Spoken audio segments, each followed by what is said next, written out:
The carriage rolled beneath sunlit trees, birds flitting between branches as the steady clip-clop of hooves echoed through the forest. Inside, the mood was far from peaceful. "You absolutely cannot make a scene this time, Alice, do you understand?" Chloe Verdier sat perfectly composed, hands resting on her cane, her voice calm but unyielding. Alice frowned. But the last soirée was unbearably dull. "I couldn't help it." She waved it off lightly. "And how was I supposed to know a few glasses of sherry would get me so tipsy? Anyhow, I'm sure this one will be much livelier, especially with you there." Chloe smiled, serene and controlled. "You really must behave yourself this time. This ball is hosted by none other than Duke Thisse," she said. "You must find yourself a potential suitor." Alice lowered her eyes. "I know. I'm well aware that my betrothal is the only thing that can save our family from drowning in debt." Her voice softened, almost wistful. "Still, I've always hoped to meet someone who would truly sweep me off my feet." Silence followed. Chloe's fingers tightened around the handle of her cane. "I'm sorry, Alice. If only my leg weren't in such a state." Regret flickered across her calm expression. "I wish I didn't have to place such a heavy burden on my younger sister. This is all my—" Before she could finish, Alice suddenly stood, crossing the carriage in a single step. "Chloe." She wrapped her arms around her sister without hesitation. "What could you possibly have to feel sorry for?" Alice held her tighter, voice firm despite the smile. "If anyone is to blame, it's our father. Loving mother so much that he spent his entire fortune on her medical bills. And completely failed to manage the estate." Alice's voice sharpened as memories surfaced. "Think of what happened 3 years ago," she said bitterly. "Despite our family's precarious situation, father allowed Duke Thisse's army to use our castle." Chloe stiffened, startled. "He may be our father," Alice went on, "but I can't tell if he has a heart of gold, or if he's simply a fool." "Have you heard the rumors about Duke Thisse?" Alice said coldly. "None of them are good." The words grew darker as the rumors followed. Stories whispered in shadows, of illegitimate children born to mistresses, only to be secretly executed, of a man with a cruel temper, one who could destroy anyone who crossed him, regardless of rank. Some even claimed it would have been better if he'd died on the battlefield. "If you get on his bad side," Alice warned, "he'll ruin you completely." Chloe turned to her. "Alice, considering our family's standing, we're lucky to have even been invited to this event. Still, he's not the kind of person we should associate with," Alice said with worry, then sighed, waving it off. "I just hope we don't run into him while we're enjoying the festivities." Chloe didn't answer, but the unease in her eyes said enough. Her fingers tightened around the handle of her cane. "You cannot allow yourself to be afraid, Chloe," she told herself, forcing her breathing to steady. 3 years earlier, at Verdier estate, Viscount Verdier, the lord of a small castle, had opened his gates without hesitation. As the imperial army retreated from battle, the Verdier estate became their refuge. Chloe stepped carefully across the courtyard. Whispers followed her like shadows. "So, it's true. Viscount Verdier's eldest daughter is a cripple. In that state, how could she attend to anyone? Won't she just be in the way?" Each word struck sharper than the cold. Chloe lowered her gaze, pretending not to hear, and continued treating the injured. "Leave her be," someone muttered at last. "The cripple just wants to help." "Yeah, I've no complaints. She's a right feast for the eyes at least," another answered, and from not far behind Chloe, her father heard every single word. Later that night, Chloe stood at the doorway when the message was delivered. "His lordship has requested you leave the wounded in the care of the servants." Chloe paused, then bowed her head. "I understand."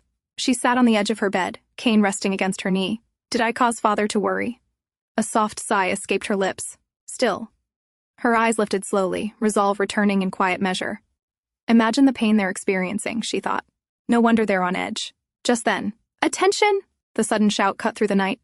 Chloe flinched, fingers tightening against the window frame. Footsteps followed, firm, measured. "Greet your commander!" Outside, the soldiers snapped into formation in perfect unison, boots crunching against the snow as they saluted. Chloe's breath caught. "That's the commander?" Her eyes followed the tall figure who stepped forward, broad-shouldered, clad in a dark uniform trimmed with gold. Then he spoke. "Earlier today, I received news of my father, Wilhelm von Thisse's passing. The air grew heavy. He was beheaded by the enemy," the commander continued evenly, "who chose to display his head upon their castle walls." Then he turned to one of the soldiers. "You," he said calmly, "do you wish to return home?" The man hesitated, then answered, "Yes, sir. My wife recently gave birth to our child. I wish for nothing more than to see them." The commander nodded and turned to another. "And you?" The second soldier hesitated as well before replying that he had a sick mother waiting for him at home, one he worried for deeply. One after another, the soldiers spoke, each giving their reason to return home. From above, Chloe heard them all, finally understanding the weight of their worries. Below, the commander continued, "As you can see, we have countless reasons to end this war and return home. I share that same goal." His voice lowered. I have not even been able to recover my father's body and hold a funeral to lay him to rest. So I will do everything in my power to lead my soldiers to victory. After all, this is a matter of house, this is pride and dignity. Damien Ernst von Thisse, commander of the army, paused before adding firmly, So now, let us turn all the desperation and longing we just felt into action. The soldiers' morale surged as they raised their hands in agreement. From above, Chloe's heart nearly skipped a beat. In a single moment, he had lifted the spirits of his men, far greater than the rumors claimed. Below, Damien stood as the soldiers shouted the name Thisse with pride. Then suddenly he glanced toward the window where Chloe was standing. Their eyes met. Chloe flinched, startled. She slipped down to the floor, covering her mouth. Were their eyes really locked just now? She wondered.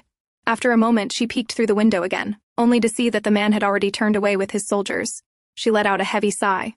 Remembering his words, she thought how she herself would never be able to stand like that after hearing of her father's passing. Clasping her hands together, she prayed softly, Please, allow those soldiers to return home so they can meet their loved ones.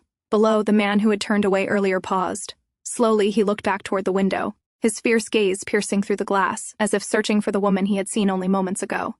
The next morning, Chloe peeked outside her room. Seeing no one in the quiet dawn, she decided to hurry out and return before everyone woke, hoping to gather some herbs from the woods. Just as she was about to leave, a voice called out, Lady Chloe! She flinched at the sound of her name, then slowly relaxed when she saw it was Gilles. Where are you headed so early in the morning? He asked politely. Didn't his lordship ask you to stay in your room? I'm just going to gather some herbs from the forest, she replied. I can do that for you, Gilles offered quickly. And what if you pick the wrong ones again, like before? Chloe teased with a small laugh. Gilles flushed in embarrassment. But still, it's too cold outside, lady. Chloe, he said with concern. Smiling reassuringly, Chloe shook her head. You don't have to worry. I've gone on my own plenty of times. I'll be fine. Seeing her determination, Gilles could only nod. My lady, please be careful. Chloe waved goodbye and left while Gilles stood there watching her go, worry still lingering in his eyes. Inside the woods, Chloe carefully gathered herbs. Everyone else was working hard, so she felt she should make herself useful as well. As she thought that, a faint rustling of leaves caught her attention. Her gaze followed the sound, and she froze. A man stood by the riverbank in the early morning light. He was no ordinary man. It was Duke Thisse, the same man she had seen the night before. What was he doing here? This was a place only she knew. Her instincts told her not to disturb him. She decided to leave as quietly as possible.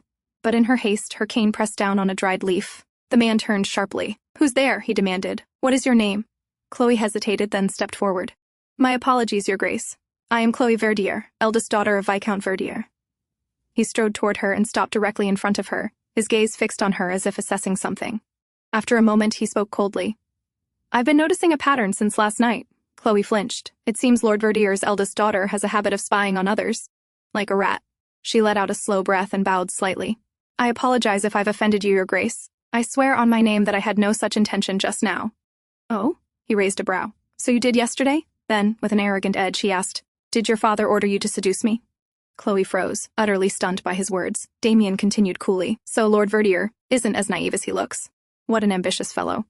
Lowering her head, Chloe replied firmly, That is not the case, I assure you. Really? He smirked. Then why were you making a show of treating my soldiers? Wounds? His gaze dropped to her foot. House Verdier may be of low standing, but such work is hardly fitting for a noblewoman, especially one of your condition. Chloe clenched her skirt tightly, her grip tightening around her cane. Is this truly the same man I saw yesterday? Meeting his gaze with dignity, she replied, I was only helping them so they could return to their families sooner. I fail to see how my title makes that wrong. She straightened. Besides, my late mother taught me that it is a noble's duty to aid those in need. That is the conduct expected of nobility. The man laughed softly. The comportment of nobility, you say? He stepped closer and leaned in. Chloe Verdier. Has it never occurred to you that trying to help beyond your abilities is not only selfish, but also a nuisance to others? His gaze sharpened. If you had heard the filthy jokes they made, would you still be able to hold your head high and speak of noble conduct? He paused, voice lowering. And imagine if Viscount Verdier had overheard them. How do you think he would have felt? His hand lifted, brushing through Chloe's hair. If I were him, I would have severed the heads of those who dared sully my daughter's name. Chloe stiffened. Those soldiers, he continued evenly, have watched dozens of comrades slaughtered in battle. Do you know what that does to a man? His eyes narrowed. And what's more, you're wandering through the forest early this morning with that leg of yours. If something were to happen to you, who would be to blame, my lady? Chloe turned her face away, avoiding his gaze. This land has belonged to House Verdier for generations. No one can enter without permission. It's safe. she argued. Damien smirked. Safe, you say? Before she could react, he seized her cane. Would you still babble such nonsense if I did this? What are you doing? Chloe cried, reaching for it. In a swift motion, Damien turned and drove the cane straight through a snake's body, killing it. Instantly, there is always danger lurking in the forest, my lady, he said calmly, so don't be reckless. He straightened and handed the cane back. It's damaged, but you should still be able to make it back to the castle. No thank you, Chloe replied politely. Damien laughed lightly. I see you have a bit of a temper. That's unexpected. He crouched and reached toward her foot. Let me examine your leg. Is it hereditary? Chloe frowned sharply and pulled back. Why must you be so rude? She snapped. He sighed, rising to his feet. You're too sensitive. I merely asked a question, yet you mistook it for an attack. Then, calmly, allowing your emotions to prevail will only lead to defeat, Lady Chloe. She lifted her chin. I am not a soldier, Your Grace. I do not fight wars. Well, Damien replied. Life itself is a war, especially for someone like you. Chloe frowned. He truly was a devil. She had been completely wrong about him. Clenching her skirt, she spoke firmly. Your Grace, there are two things I wish to say. First, regarding the cane you damaged, I would like a replacement.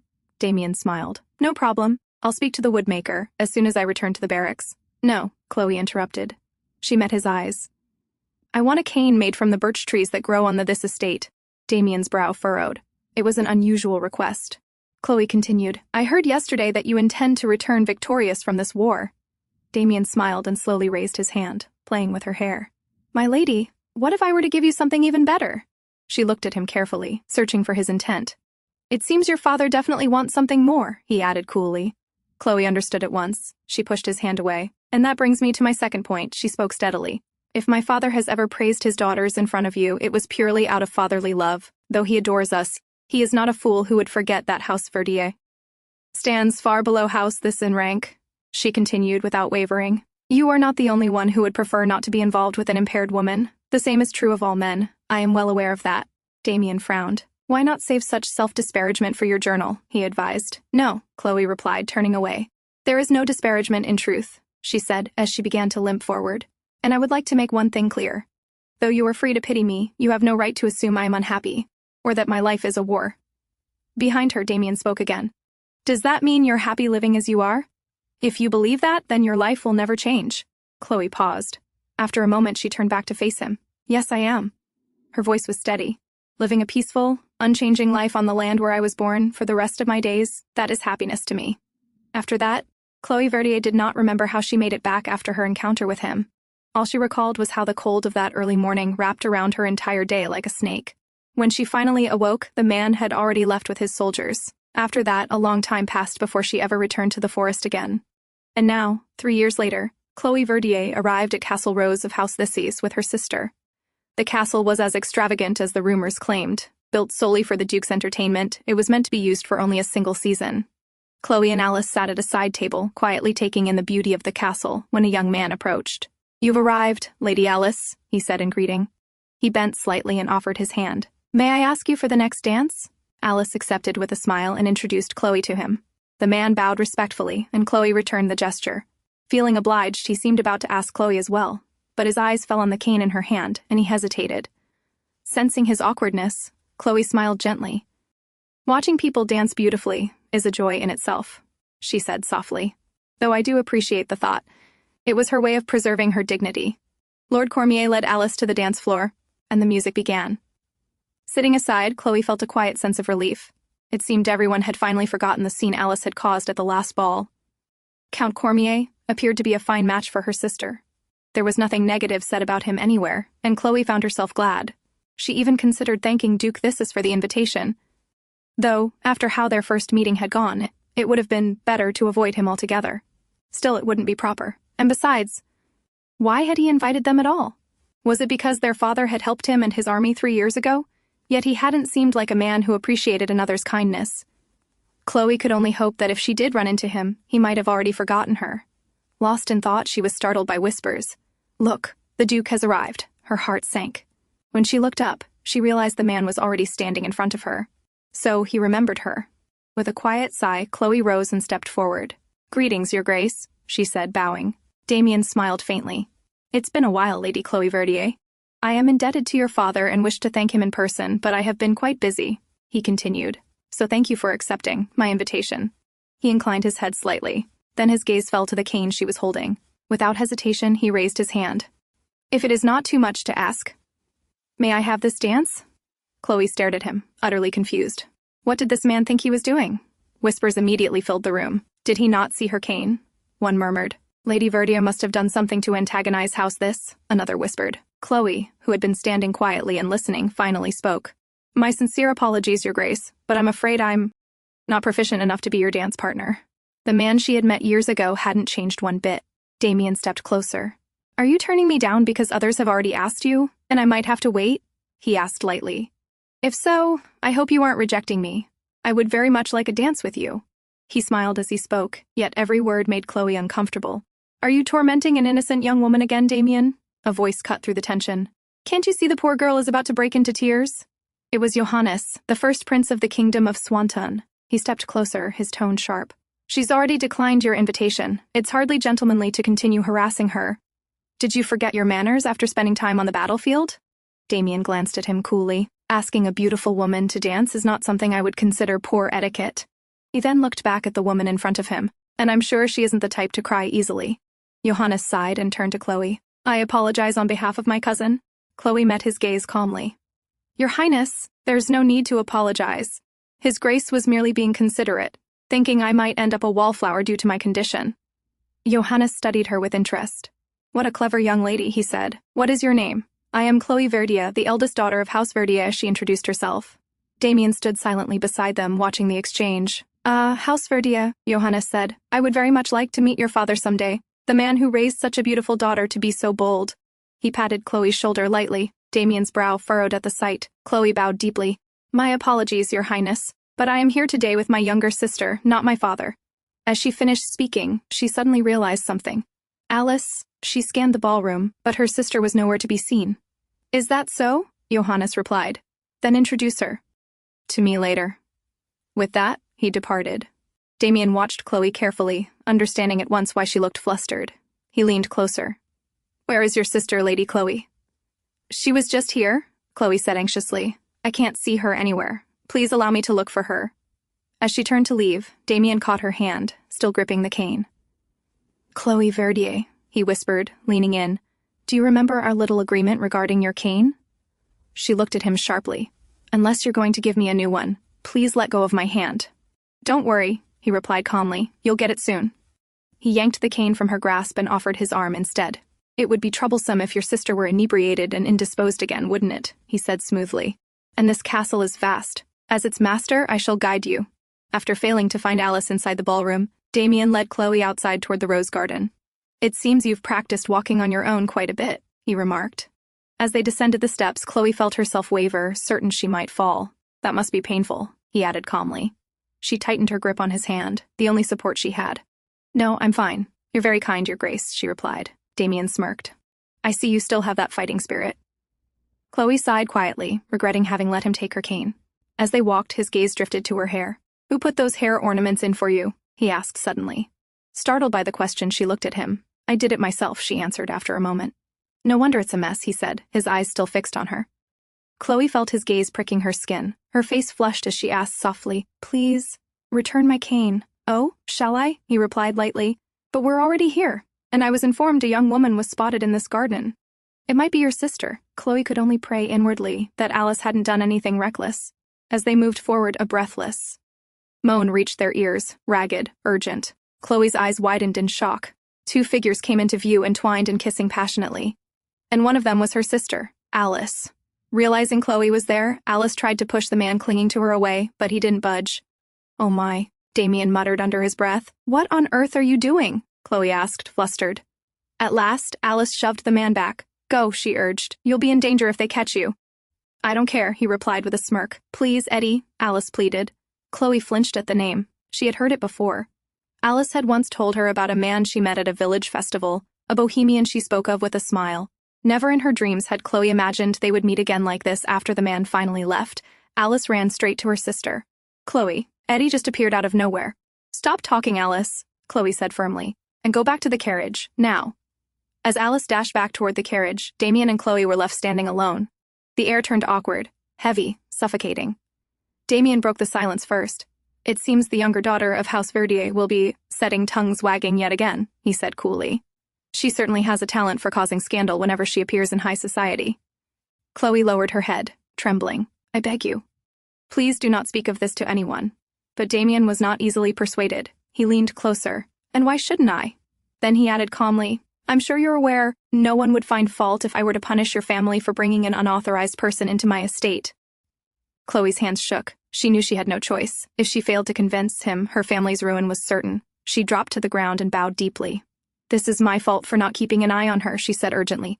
Please, if you must punish someone, punish me. Damien knelt in front of her instead. And if I agree, he asked with interest, what will you do for me? Chloe looked up at him, her heart racing. She had no time. She needed an answer. 3 years ago, she said after a moment. It was my father who allowed you to use our castle during the war. That is how he contributed to your victory. Damien laughed softly. So you're asking me to repay that debt like this? I only ask that you show our humble family a little generosity, Your Grace, Chloe replied. But haven't I already repaid it? He said, rising to his feet. By inviting the two of you to this ball? His voice hardened. It is your sister you should blame for trampling over that generosity. So now, he added coldly, do you have anything else to say? Desperate, Chloe clung to his feet. If you could please forgive us this once, she pleaded. I will do anything you wish. Damien bent down, lifting her chin. Why are you doing this? He asked quietly. The noblewoman who once held her head high, where is she gone? He brushed his fingers along her cheek, clinging to my feet and offering to do anything for me. It doesn't suit you, Lady Chloe. He understood the reason behind her desperation. It was for her sister's marriage. To save their family, one of them had to marry into wealth. A marriage of convenience, he said thoughtfully. And what about your life, Lady Chloe? Do you not care what becomes of it? No, Chloe answered without hesitation.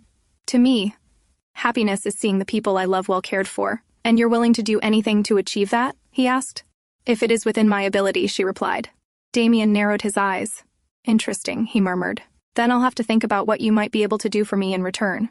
He stroked her cheek once more, then straightened. Now go back to the Verdier estate, immediately. But His Highness said I should introduce Alice to him? Chloe began. Damien's voice cut through her words. Remember this, he said coldly. From this moment on, if you behave in a way that attracts the attention of Johannes or any other man, I will kill you and your family with my own hands. There is a limit to my generosity, he continued. Do you understand? Chloe froze. And one more thing, he added, leaning closer. I suggest you refrain from entering this area with men you do not trust. This garden, he said quietly, is frequented by lovers who come to satisfy their unbridled passions. Unless, he finished, you are hoping for rumors of a scandal between the two of us. With those final words, he turned and left. Chloe remained where she was. He was just as despicable as he had been during their first meeting. Biting her lip, Chloe stared after him, her thoughts bitter, her heart heavy. To His Grace, Chloe wrote a letter addressed to Duke Damien von Thisse. I hope this letter finds you well. 3 months have passed since my return from the city of Swan. There is now talk of marriage between my sister and the gentleman she met at the ball that day. I am well aware that this is the fruit of your Grace's generosity. After writing those words, Chloe paused. Is this a bit excessive? She wondered. When Gilles entered with refreshments, Chloe asked about Alice. She went out this morning and hasn't returned, Gilles replied. She's also been refusing food, saying her stomach feels unwell. Chloe sighed quietly, hoping her sister hadn't gone to meet that bohemian again. Lady Chloe, Gilles said hesitantly, if Lady Alice gets married, you'll become rather lonely. Chloe smiled gently. How could that be, Gilles? She replied. I'll still have you, won't I? Gilles nodded, his face turning slightly red. At that moment, the door opened. Chloe, my dear, Viscount Verdier announced, prepare yourself. Duke Thisse is coming to hunt on our estate. Chloe's hand trembled. Why now? Had he finally decided how she was to repay him? Soon after, Duke Thisse arrived with his attendants. Viscount Verdier stood at the entrance with his daughter to welcome them. Damien surveyed the surroundings and remarked casually, It seems you have fewer servants than before. Caught off guard, Viscount hesitated. The poor harvest had forced them to let many go, but he struggled to explain. Chloe stepped forward smoothly. Unfortunately, we received news of your Grace's arrival rather late, so the castle is still in some disarray. Nonetheless, we shall do our utmost to make your stay comfortable. Damien smiled and stepped closer. Then I shall hold you to your word, my lady. Later, they gathered for dinner. Viscount Verdier apologized for his younger daughter's absence. She has confined herself to her room, feeling indisposed.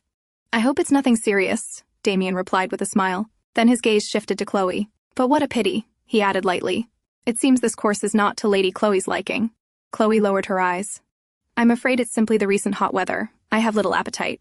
Then, perhaps, Damien suggested, it would do you some good to build more resilience outdoors. Oh, it's not that, Viscount interjected warmly. My daughter loves the forest. She's merely nervous in your Grace's presence. Is that so? Damien replied. Then she must be quite knowledgeable about the terrain. Yes, Viscount said thoughtfully. I recall she only fell ill once after returning from the forest. Come to think of it, it was around the time your Grace was staying here. It was the time of their first meeting. Seeing Chloe pale slightly, Gilles quietly filled her glass with water. Thank you, Gilles, she murmured. From the side, Damien noticed. If she's so fond of the forest, he said calmly, I would like to make a request. He turned to Viscount. That she guide me during tomorrow's hunt. Viscount's expression tightened. I'm afraid, your Grace.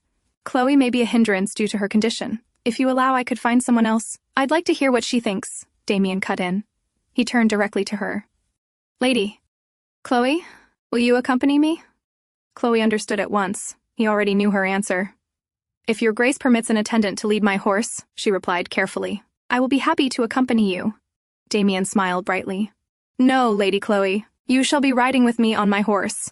After all, he added smoothly, I'm not accustomed to following behind others. And so, Chloe found herself standing at the entrance, prepared for the ride.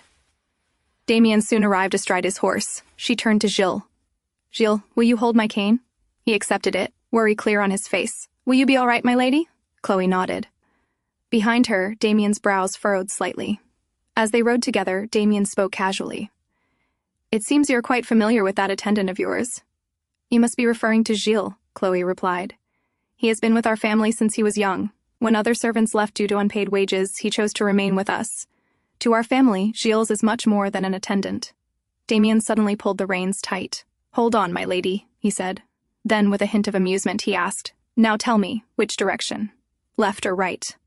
Chloe flushed, startled by his closeness. Before she could properly answer, the horse surged forward. The ride left Chloe gasping for breath, clinging tightly, while Damien remained perfectly at ease. Looks like they've caught a deer, he commented lightly. Chloe knew he had done it on purpose. Was this his way of tormenting her? Whatever the reason, one thing was clear. This man was a devil. As she struggled to steady her breathing, a large hand suddenly reached from behind, covering her eyes. Breathe, Lady Chloe, Damien said softly. It's all over now. Everything will be all right. His gentle words were completely at odds with his earlier actions. That night at the dinner table, Chloe spoke first. We should call for a physician in the morning, she suggested. Your Grace has been wounded. What happened? Viscount. Verdier asked anxiously. Is your Grace badly hurt? Damien smiled faintly. Hunting on horseback was dull, so I gave chase on foot and was nipped. If it's only a small wound, Chloe should be able to stitch it, Alice said sharply, stabbing her food with her fork. Unfortunately, we don't have any anesthetic, so you'll have to bear the pain. Your Grace, we really should call a physician, Chloe insisted. Alice cut in immediately. Dozens of villagers have fallen ill, and there's only one doctor tending to them. We shouldn't monopolize his time over a minor wound. Damien smiled again. I suppose you're right. He turned to Chloe. Lady Chloe, would you mind taking a look after dinner? Viscount Verdier grew flustered. Your Grace, we shouldn't take this lightly. Please allow me to fetch the physician at once. Damien shook his head. When I was here before, Lady Chloe tended to my soldiers' wounds. I have faith she's excellent at her work. The Viscount beamed with pride. Oh, you remember that? From the corner of his eye, Damien glanced at Chloe. I haven't forgotten a single detail of the events that took place on these grounds, he said calmly. Chloe's face drained of color. What? Does this man truly want from me? Later that night, Chloe arrived at Damien's room with her medical tray. He was seated casually, reading a book. Please show me your wound, Your Grace, she said, standing before him. Why don't you look for it yourself? He replied calmly. I will, but first you must roll up your sleeves, Chloe said, taking a seat. He closed the book and turned to her. I'm sure you're capable of that much, Chloe. With all due respect, Your Grace, she replied steadily, it is not proper for an unmarried woman such as myself to touch a man's body. How old-fashioned, Damien commented. He tossed the book aside and began unbuttoning his shirt. But I suppose you're right. He finished unbuttoning his shirt and shrugged it off with casual ease. Lady Chloe, he added lightly, a teasing curve to his lips. I know it may be difficult to resist, but it would be best if you didn't stare. Chloe flushed instantly. She had never asked him to remove his shirt in the first place. Honestly, the audacity of this man. Calming herself, she stood and began cleaning his wound. "This may be painful," she warned. "No problem," he replied casually. "You may make me suffer as much as you like. Did you learn this from your physician?" "Yes," Chloe said while stitching carefully. "I learned medicine from him. But it's a different pursuit that's coming in handy now." "And what might that be?" he asked. "Embroidery," she replied seriously. Damien laughed. "I never regarded embroidery as a useful pastime." Then, abruptly, he asked, "Does your sister still have secret rendezvous in the dark?" Chloe startled at the sudden change in topic. "No," she replied. "Since that night, she's realized her mistake. Thanks to you, discussions of her marriage to Count Cormier are now underway. I'm very appreciative. Had I known my silence would be repaid with 3 months of silence from you," Damien said, leaning closer. "I would never have done you that favor." "I wrote many letters," Chloe answered hesitantly. "I never received a single one," he said sharply, "because I could never bring myself to send them," she admitted, lightly pushing him back. "And please, Your Grace, you're too close. Don't make excuses," he said quietly. "Tell me the truth, Chloe." She bit her lip, then pushed harder this time. "It's because you despise me. I know how unbearably repulsive you find me, so I hesitated. I didn't know how to repay you." She stood abruptly. "My apologies, but I finished what I came here to do. I should take my leave." In her haste, her cane slipped. The tray fell from her hands, and she lost her balance. Before she could fall, Damien caught her. She landed on the bed with a dull thud, him hovering above her. The air grew hot and heavy. Her eyes drifted to the wound she had just stitched. "Worried it might reopen," she said softly. "Your Grace, your arm. You can always fix it again," his voice came from above. "Can't you?" She clenched her dress nervously. "What is it that you want from me?" she asked. He took a strand of her hair, kissed it lightly, and replied, "I think you already know the answer." Chloe turned her face away. "I am only here to treat your wound, as per my father's instruction." "My dear Lady Chloe," he smiled, "do you truly believe that's what he wants?" It was the same conversation they had shared 3 years ago. "I understand that after living on the battlefield for so long, you doubt people's intentions," Chloe said carefully. "However, to believe that every woman in the kingdom is desperate to marry you," she met his eyes, "is rather an egotistical delusion, is it not, Your Grace?" Damien froze. Then he laughed, loudly. Chloe watched him in silence, wondering if he truly was unhinged. At last he spoke. "Very well. Shall we put your theory to the test?" He sat up, pulling her with him, then released her. "You may go now, Lady Chloe. You've done what you came here to do." Chloe left his room and let out a long breath, finally free from his grasp. Back in her own room, she wondered why she had ever wasted time thinking about such a detestable man, and why she had even prepared those gloves as a gift to thank him. Still, she reminded herself not to let emotion get the better of her. It was because of him that Alice had met Count Cormier. She opened the window, letting a cool breeze flow in. Once Alice is married, she thought, things will stabilize, and everything will be all right. The next morning, Alice paused mid-sip, her teacup hovering in the air. "Chloe?" she asked, utterly surprised. "Are you sure it was his arm that was injured, not his head?" Before Chloe could respond, Viscount Verdier spoke again, visibly unsettled. "Your Grace, I'm not certain I heard you correctly." Damien placed his cup calmly on the table. "I said I wish to propose marriage to your daughter, Lady Alice Verdier." The air froze. "Well, you see," Viscount began awkwardly, "talks of her engagement with Count Cormier are already underway." "That does not change my desire to have her hand in marriage," Damien replied with a polite smile. "And it seems you do not find me an adequate suitor, Lord Verdier."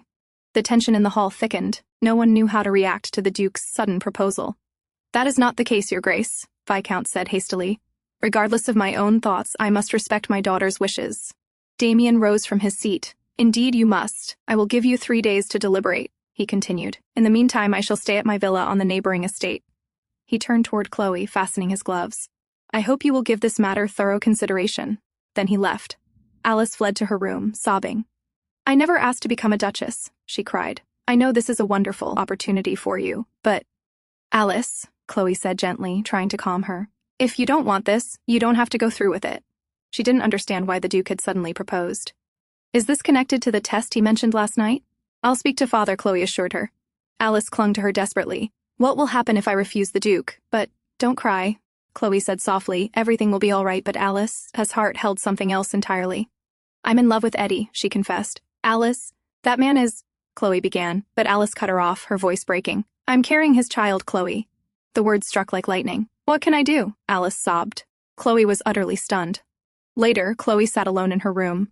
Have we placed too heavy a burden on Alice? Was this the result of our own selfish greed? If this was the truth, then she had no choice. She would stop this marriage, and she would convince her father, no matter the cost. The next day, Chloe sat with her father, determination steady in her eyes. I wish to speak about Alice's marriage, she began. Viscount Verdier sighed heavily. I've been thinking about it as well. A marriage with House Thisse brings both relief and concern. Relief, he continued, because the Duke would never abandon his wife, even if fault were found with your sister. House Thisse understands better than anyone how cruel fate is toward a divorced woman in this kingdom. Father, Chloe interrupted firmly. There is something I must tell you. Before she could say more, the door burst open. Lord Verdier, Lady Chloe. Gilles appeared. Lady Alice has disappeared. He handed them a letter he had found in Alice's room. Viscount snatched it with trembling hands and opened it. To my beloved father and my dear sister, I grew up witnessing the boundless love between father and mother. That is why I can no longer ignore what my heart desires. For the sake of the child I carry, I wish to hold my head high. To prove that, to myself, I will relinquish the name Verdier and live simply as Alice. I apologize, father, for my selfish actions. I hope one day I may make amends. The letter slipped from Viscount's grasp. Unable to bear the shock, he collapsed to the floor. Several hours later, when he regained consciousness, the first thing he asked was, Chloe, did you know? I was only aware of the man, she admitted quietly. The fact that you never mentioned it, Viscount said heavily, means you disapproved of him. Chloe shook her head. If Alice chose him despite my objections, then he must be a worthy man. She took her father's hand. I trust her judgment, father. Then she added gently, as for Duke Thisse, leave him to me. I will speak with him. She rose with a faint smile. Outside the room, Chloe found Gilles waiting. You looked the other way when she left, didn't you? She asked softly. Gilles nodded. I suppose there's no hiding anything from you, he said apologetically. Thank you for being there for her, Chloe replied. I wasn't sure what the right thing to do was. That's why I'm grateful you helped her leave. Gilles lowered his head. Lady Chloe, please don't think you must take responsibility for this. If you do, I don't know how I could live with myself. Chloe met his gaze, her resolve unwavering. But I am the only one who can look after this house now, she said, so I will find a way for all of us to survive, even if it means making a dangerous choice. 3 days later, Chloe stood on an outdoor balcony when a man's voice rang. Did you find my offer of marriage so pleasing that you decided to inform me of its acceptance in person? Damien spoke casually as he approached. There was something I needed to discuss, Chloe replied. That is why I came myself. He tilted his head. Are you suffering from some sort of illness? What do you mean? Chloe asked, flustered. If not, Damien continued nonchalantly, seating himself on the sofa, then why don't you come closer and sit beside me? His open shirt did little to conceal his broad chest. Not wishing to argue, Chloe finally sat down next to him. My wound isn't healing, Damien said casually. Have you seen a physician? She asked. No, he replied. Will you apply some of this solution for me? He gestured toward the bottles nearby. Chloe, who had come to refuse his proposal, silently leaned closer. She cleaned the wound and advised him to avoid going out too much in the heat so it could heal properly. But we don't have such pleasant summers in House Thisse, he said lightly. So I want to enjoy it while I can. When she finished, he spoke again. So, why was my proposal rejected? Chloe hesitated, then answered, Marriage is physically infeasible for my sister, Damien laughed. And why is that? Did she suddenly pass away? Chloe clenched her dress. Before I tell you the truth, she said carefully, I want to ask you something. She met his gaze. The reason you wished to marry my sister, was it because of me? He laughed again. Do you remember what you said to me that night? He was referring to when she called him arrogant and delusional for believing every woman wished to marry him. With a smirk, he added, But I would say it is you, Lady Chloe, who is absorbed in delusion, thinking I would marry the indebted daughter of a low-ranking viscount simply to torment her disabled sister. Chloe flinched and turned her face away in embarrassment. You're right. I also think it's unlikely. Sometimes you're amusing, he remarked. Then Chloe asked quietly, Then does that mean you love Alice? Damien sighed. Do I strike you as a romantic who believes marriage is founded on love? Then there can only be one explanation. Chloe said firmly. There must be a pressing reason you need to marry a daughter of House Verdier, one you cannot reveal. Damien nodded slightly. Go on. If there is a rational reason you would reject every other proposal to marry into a low-ranking family, Chloe continued, then it wouldn't matter which daughter you married. She looked at him directly. You might even prefer to wed a woman with a flaw so conspicuous that no one would give her a second glance. Damien smiled and leaned closer. You mean, for instance, a woman who has lost the use of one leg? If I had lost the use of both? Chloe replied flatly. Perhaps I would have made a more perfect bride for you, wouldn't I? Damien leaned closer still. He lifted her chin, and in the next moment, captured her lips. Chloe's eyes widened in shock. The air grew hot as he deepened the kiss, his breath mingling with hers. until she found herself momentarily overwhelmed. Then he pulled back, watching her flustered expression. Chloe shoved him away. "What do you think you're doing? You keep making such remarks," he replied calmly. "I simply wanted to see how sharp that tongue truly is." He pulled her lightly back against him and kissed her neck once before murmuring, "It seems like the perfect opportunity to ask whether you could bear me an heir." Chloe froze, then struck him hard across the cheek. "To behave this way when you have yet to respond to my offer is shockingly disrespectful, Your Grace," she said, breathing hard. Damien turned his head back slowly, licking his lip. "Well," he commented, "that was a fitting response." He rose and began buttoning his shirt. "But I suggest you familiarize yourself with the principles of negotiation again. You may leave, now." A few days later, Chloe sat in the sitting room, unconsciously brushing her fingers against her lips.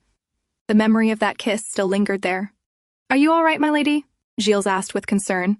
"You look rather pale." "Yes, I'm fine," Chloe replied firmly. They then spoke about the matter troubling the household. The royal family had continued sending gifts, all meant for Alice, the woman Duke Thisse had proposed to. "The garden is still filled, with wagons carrying presents," Gilles reported. Then, hesitating, he added, "If I may ask, did your conversation with the Duke not go well?" Chloe lowered her gaze. Of course, the conversation had ended bitterly. If her intuition was correct, Prince Johannes was the official heir to the throne. But there was one man whose influence rivaled that of the royal family itself, a man who commanded the people's support, Duke Damien von Thisse. If such a man married the daughter of a low-ranking viscount, the royal family would surely welcome it. Damien knew this as well. So why was he doing this? Before Chloe could think further, a knock sounded at the door. An attendant entered. "A guest has arrived, Lady Chloe." "Who is it?" she asked. "It's Duke Thisse. Shall I inform the master?" Chloe flinched, then stood. "No need. Let father rest. I will prepare myself and meet him." But when she reached her room, she froze. Damien was already inside. "I see you look quite surprised too." "Find me here," he said with a grin. Chloe frowned.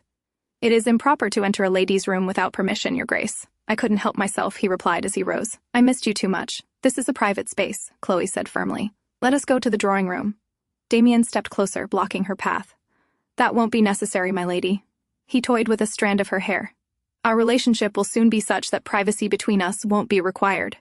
From the side, Gilles stood frozen, stunned by the Duke's behavior. Damien's sharp gaze flicked toward him. "Shut the door and leave." His tone left no room for refusal. Gilles obeyed, his hands trembling as he closed the door, unable to understand why the Duke was behaving like a man who already claimed Lady Chloe as his own. Inside the room, Damien presented a necklace. "These jewels have been passed down through generations of House Thisse," he said calmly. "By tradition, my mother should be the one to give them to you, but she does not fully approve of this match." Chloe nodded. "That is to be expected," she replied evenly. Damien studied her for a moment. "Are you merely pretending to be calm?" he asked, sounding slightly displeased. "Or do you truly feel indifferent?" Chloe met his gaze and asked quietly, "Does this mean you are accepting my offer, Your Grace?" Damien smiled. "Yes." He retrieved the necklace from its box. "Chloe Verdier, consider this a proposal." Then he asked plainly, "Will you be my wife?" Chloe looked at him for a long moment before bowing her head.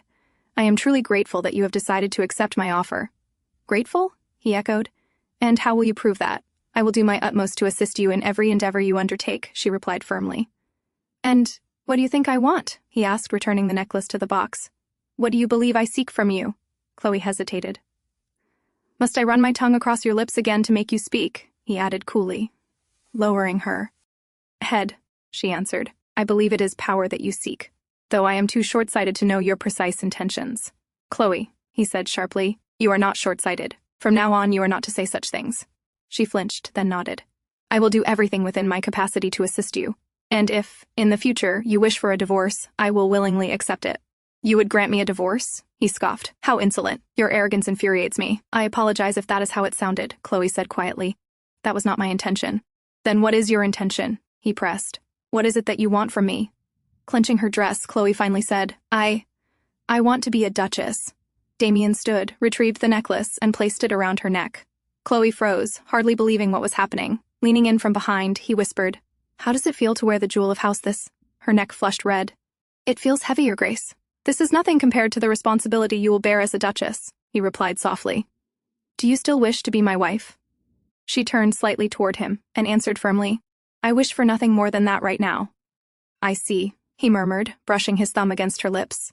"And have you given further thought to the principles of negotiation?" She nodded slowly. "Then tell me," he said quietly, What do you think I want at this very moment? Realizing there was no escape, Chloe grasped his collar and pulled him close, pressing her lips to his. He stiffened in surprise, then drew her in, deepening the kiss. Chloe closed her eyes, clutching her dress, his presence overwhelming, his tongue tangled with hers, insistent and unyielding, like the snake she had once seen in the forest.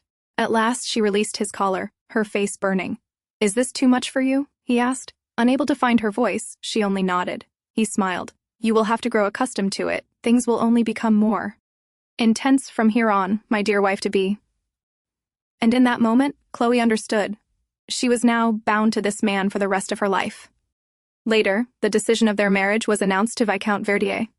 "I expect she will make a fine duchess," Damien said with a bright smile. The Viscount beamed. "Of course she will, I guarantee it. My daughter is a wise young lady," he said proudly. "I'm certain she will win everyone's hearts, if only you can make her happy." Chloe remained silent. Her gaze dropped to the hand holding hers. Damien was wearing the gloves she had prepared for him, the ones she had never gathered the courage to give. When did he find them, she wondered. Damien spoke again. "In that case, Viscount, will you grant me the forest on the Verdier estate, and the mountain path that leads to it?" "The forest?" the Viscount repeated, blinking in surprise. "But the soil is barren, your grace. It cannot be used for much." Still, Damien replied calmly. "It is cherished by Lady Chloe, and it also happens to be where everything began between the two of us." On the day of the wedding, they stood together in the chapel. The bishop's voice echoed solemnly. "Do you swear to stand by your spouse and fulfill your duties through all trials and troubles you may face?" "I do," they answered together. "You may now kiss the bride." Damien leaned closer. Chloe closed her eyes, bracing herself, already familiar with the intensity of his kisses. But instead, he placed a hand on her shoulder, pulled her close, and pressed a gentle kiss to her cheek. Pulling back with a smirk, he asked softly, "What? Were you expecting something else?" Flustered, Chloe avoided his gaze. She couldn't say it aloud, but yes, she had expected more. Viscount Verdier could hardly contain his joy. Behind him, however, Gilles watched with a troubled expression, his eyes lingering on the couple newly declared husband and wife.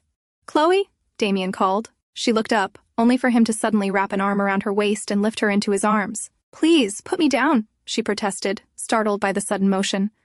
Damien leaned in, pressing a soft kiss to her cheek. "My wife," he murmured, "do you intend to drag this out?" His intention was clear. After a moment's hesitation, Chloe raised her arms and gently clasped them around her husband's neck, as a bride should. "Well done," Damien said quietly. "Chloe von Thisse." A few days later, rumors began to spread throughout the Verdier estate. People whispered endlessly about how Duke Thisse had left immediately after the wedding ceremony, how he had rushed to the capital without even spending the night with his bride. "Does that mean the Duchess has been left alone for 3 whole months?" someone murmured. Gilles heard every word as he waited for Chloe. The entire town buzzed with the same topic, an article published in Red Veil. The article claimed that the newly married Duke had been unable to restrain his fierce passions. It spoke of him being seen in the company of Marchioness Isabella. At the same time, Chloe sat quietly inside a tailor's shop, reading the very same article. "My lady," the shop owner said anxiously upon noticing her expression, "I will burn that paper at once." Chloe shook her head. "That won't be necessary," she replied calmly. "Burning it won't make the truth or the rumors turn to ash." She set the magazine aside and rose after giving her measurements for a dress. The shop owner bowed deeply. "Men and their inability to control themselves will be the ruin of this country," she muttered under her breath. On the way back, Chloe sat in the carriage beside Gilles. He urged her gently. "Please leave everything to me for the time being, my lady. I'll handle all the estate matters. It would be best if you avoid unnecessary attention after that article." But Chloe shook her head. She was not weak enough to abandon her duties as Duchess simply because of rumors. Retreating now would only give them more power. Gilles looked at her with concern. There was little more he could do. Chloe's thoughts drifted back to the day her husband had left. After the wedding ceremony ended, Damien had said that his business there was finished and that he would return to the capital at once. He had advised Chloe to remain behind and perform her ducal duties from the estate.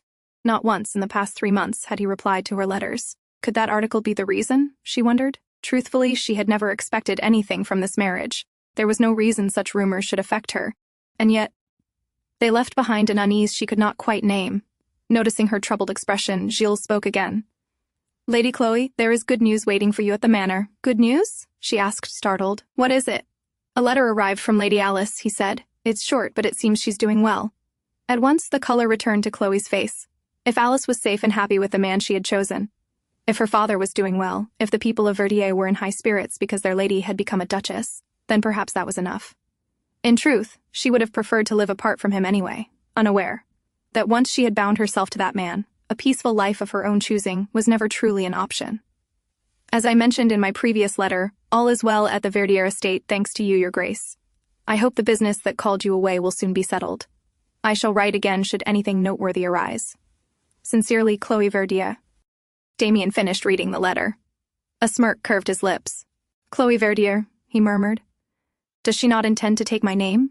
His gaze drifted to the newspaper lying beside him. The article featured his image alongside Marchioness Isabella, boldly suggesting a rumored affair between them. Chloe must have seen it too, yet she had not mentioned it even once. He wondered what she had felt upon reading it. Did she cry after seeing her husband with another woman? Probably not. She would suppress it, just as she always did, unaware that this very restraint was what irritated him the most. The thought made him laugh softly as he continued reading.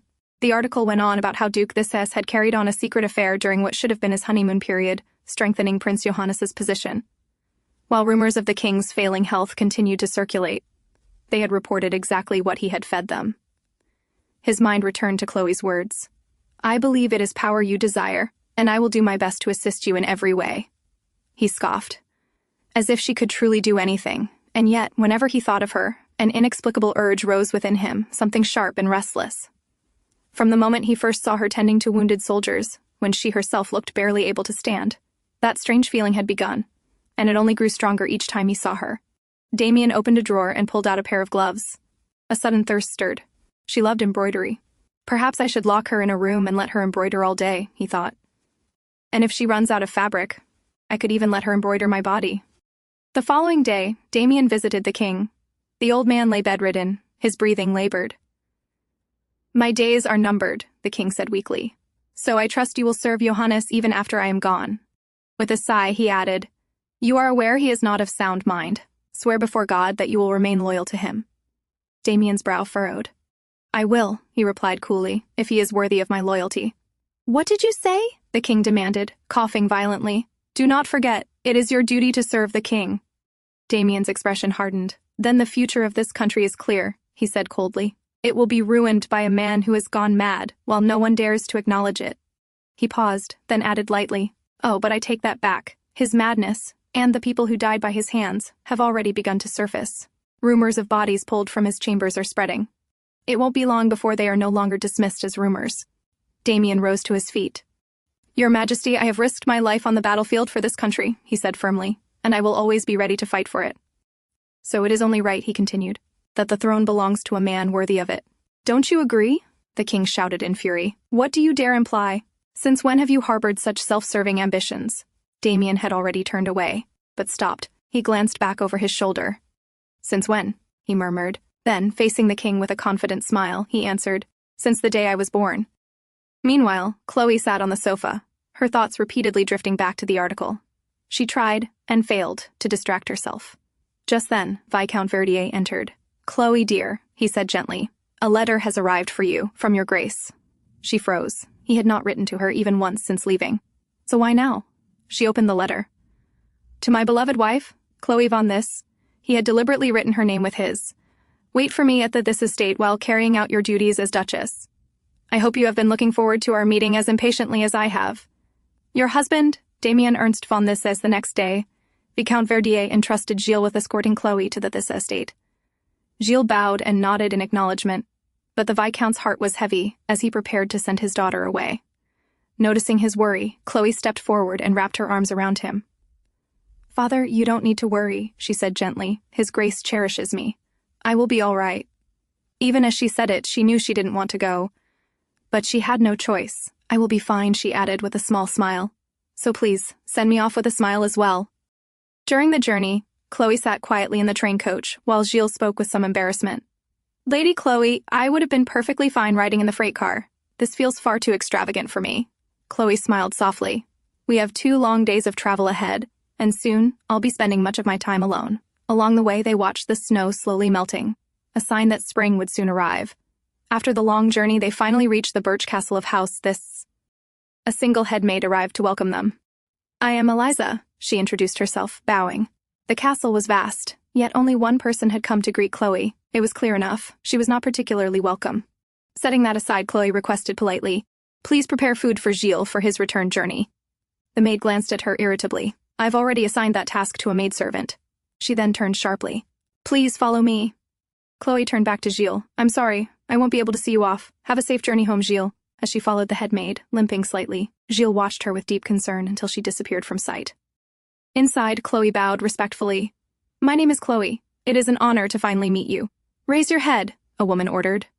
Chloe hesitated, then lifted her gaze. You're quite a pretty one, the woman said calmly. Damien's mother, you remind me of the very first deer Damien ever hunted. Chloe let out a hesitant laugh. That comparison was unexpected. Are you secretly acquainted with death? Lady Thisse asked, stepping closer.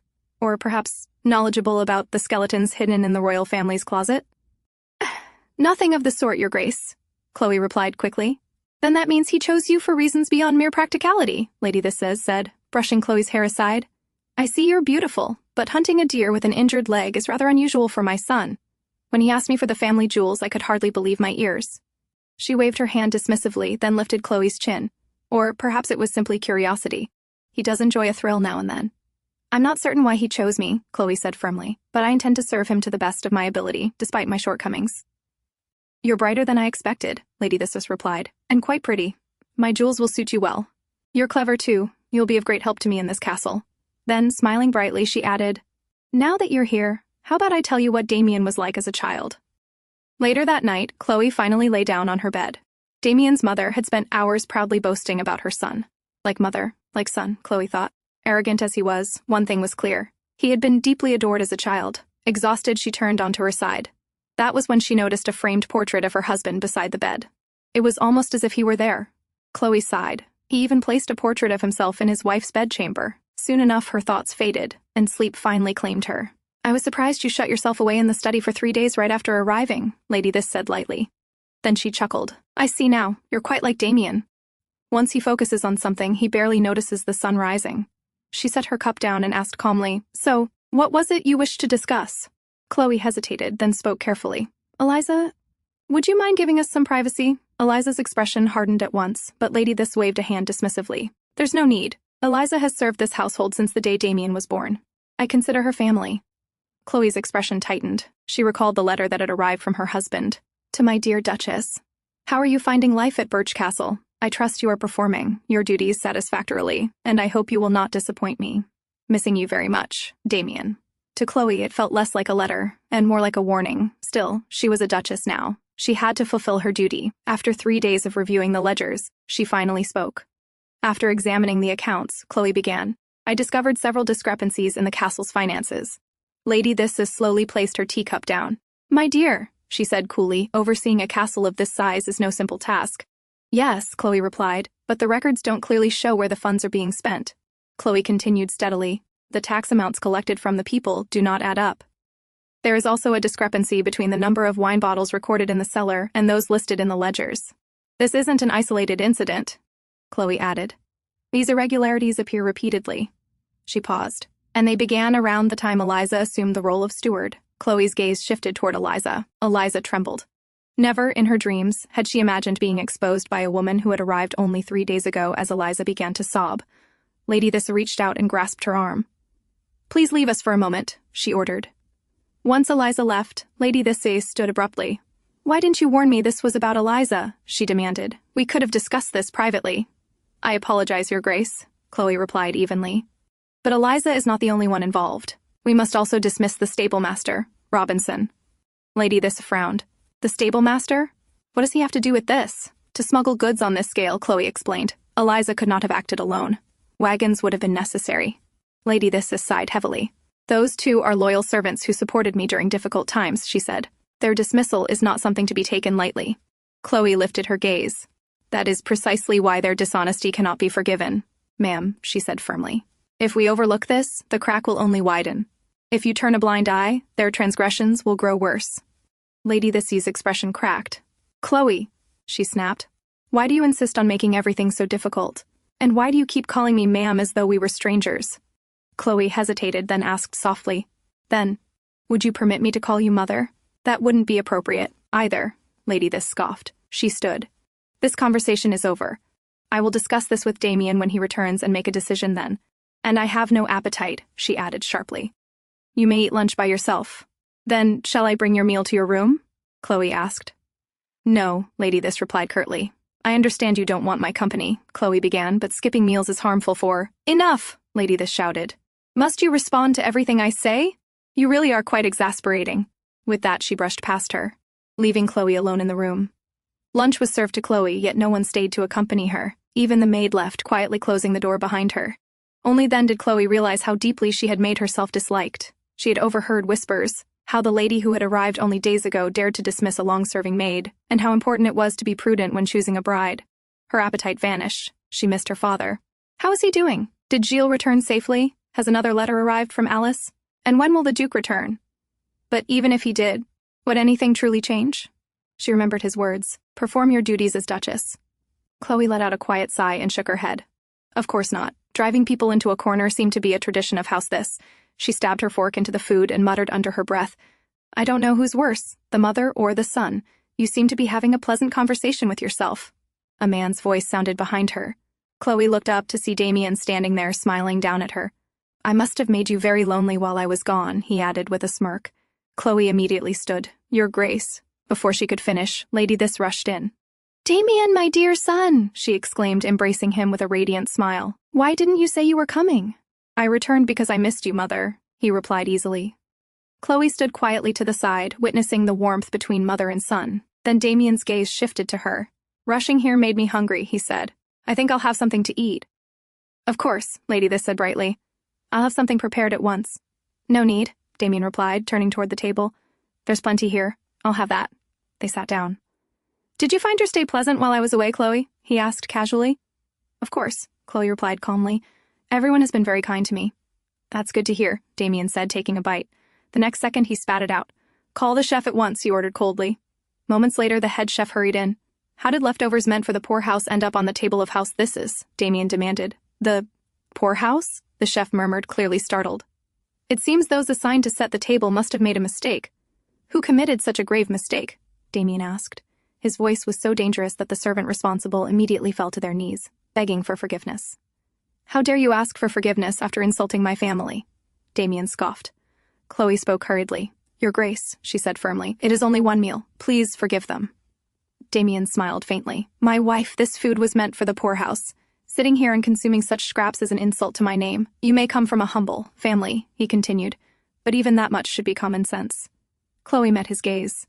My apologies, Your Grace, she said calmly, but the food is still fit for human consumption. As your wife, and as the lady of this house, she added steadily, I ask that you restrain yourself, show them mercy, and grant them the chance to serve a proper meal befitting House Thisse. That night, Chloe finally sat down on her bed. Thanks to her intervention at lunch, the servants had been spared. I suppose I should be generous if that is what my wife wants, Damien had said, granting her request. Only then had Chloe allowed herself a quiet sigh of relief. At least no heads had rolled. But her peace was short-lived. A maid soon appeared at the door. His Grace wishes to see you in his chamber. Chloe straightened at once. At this hour? What could he possibly want? Please inform His Grace that I will come as soon as I am ready, she replied carefully. Before the maid could leave, the door opened again. Damien himself stepped inside. As soon as you're ready? He repeated lazily. What preparations could you possibly need? Chloe stiffened and instinctively pulled her nightgown closer around herself. There's no need for decorum at this hour, he added coolly. Don't you agree, my wife? He stood on the edge of her bed without invitation. Chloe turned her face away. I will come to your chamber once I am dressed, she said firmly. Please give me a few moments. Damien merely leaned back, unbothered. I said there's no need, he replied with a smirk. You can come as you are. Chloe frowned but steadied herself. With the help of her cane, she carefully got down from the bed. Are you unable to move without that? He asked casually. It's not easy, she snapped. Would you prefer to see me fall to the floor? That would be rather adorable, he answered without shame. Ignoring him, Chloe draped a shawl over herself. Damien extended his hand. Shall we go to my room, my wife? They soon arrived in Damien's chamber. It's late, Chloe said cautiously. What urgent matter did you wish to discuss? He laughed softly. What business do you think there could be between a husband and wife at this hour? Chloe froze. Her thoughts raced. Was he referring to what they had left undone on their wedding night? Heat rushed to her face, embarrassment flooding her. Damien's smirk deepened. He clearly knew exactly what she was thinking. I intend to reward you, he said lightly, for performing your duties as Duchess, by dealing with Eliza and Robinson.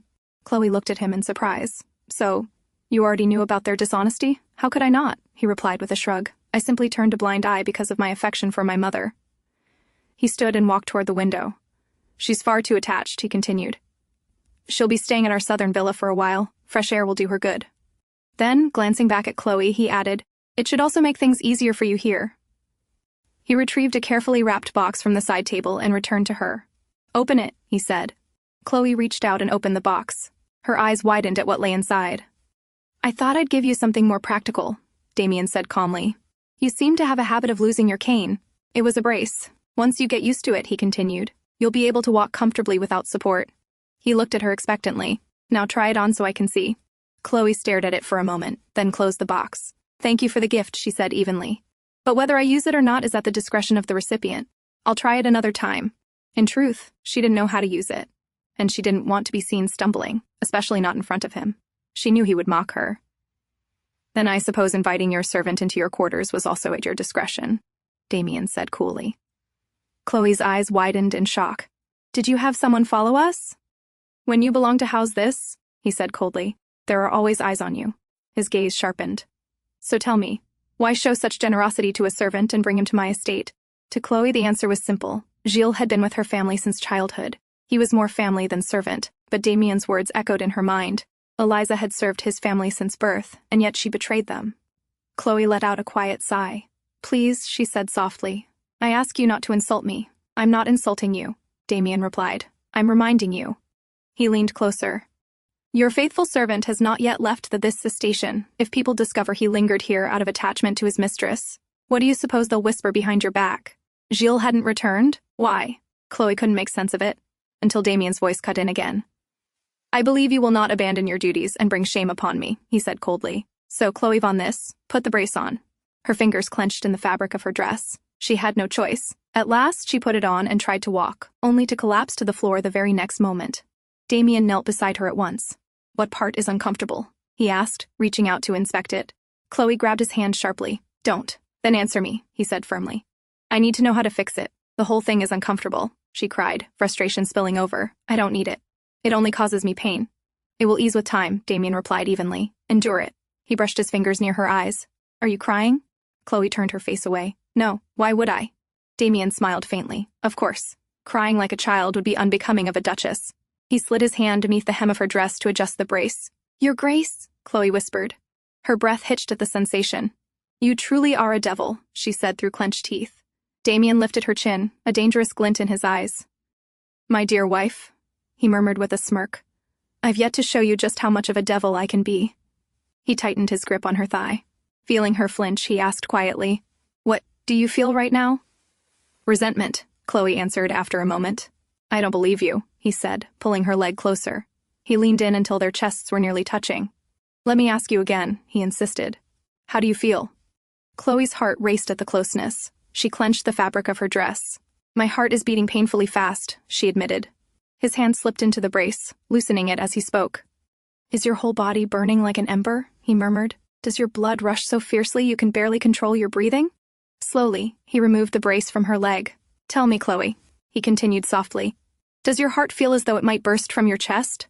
Her face reddened. Every word he spoke was true, and that was precisely why resentment filled her, because every sense was being overwhelmed by the man looming over her, as though he intended to consume her whole. When their lips met, Chloe closed her eyes, as if surrendering to the devil before her. After a long moment, he pulled back, gently stroking her hair.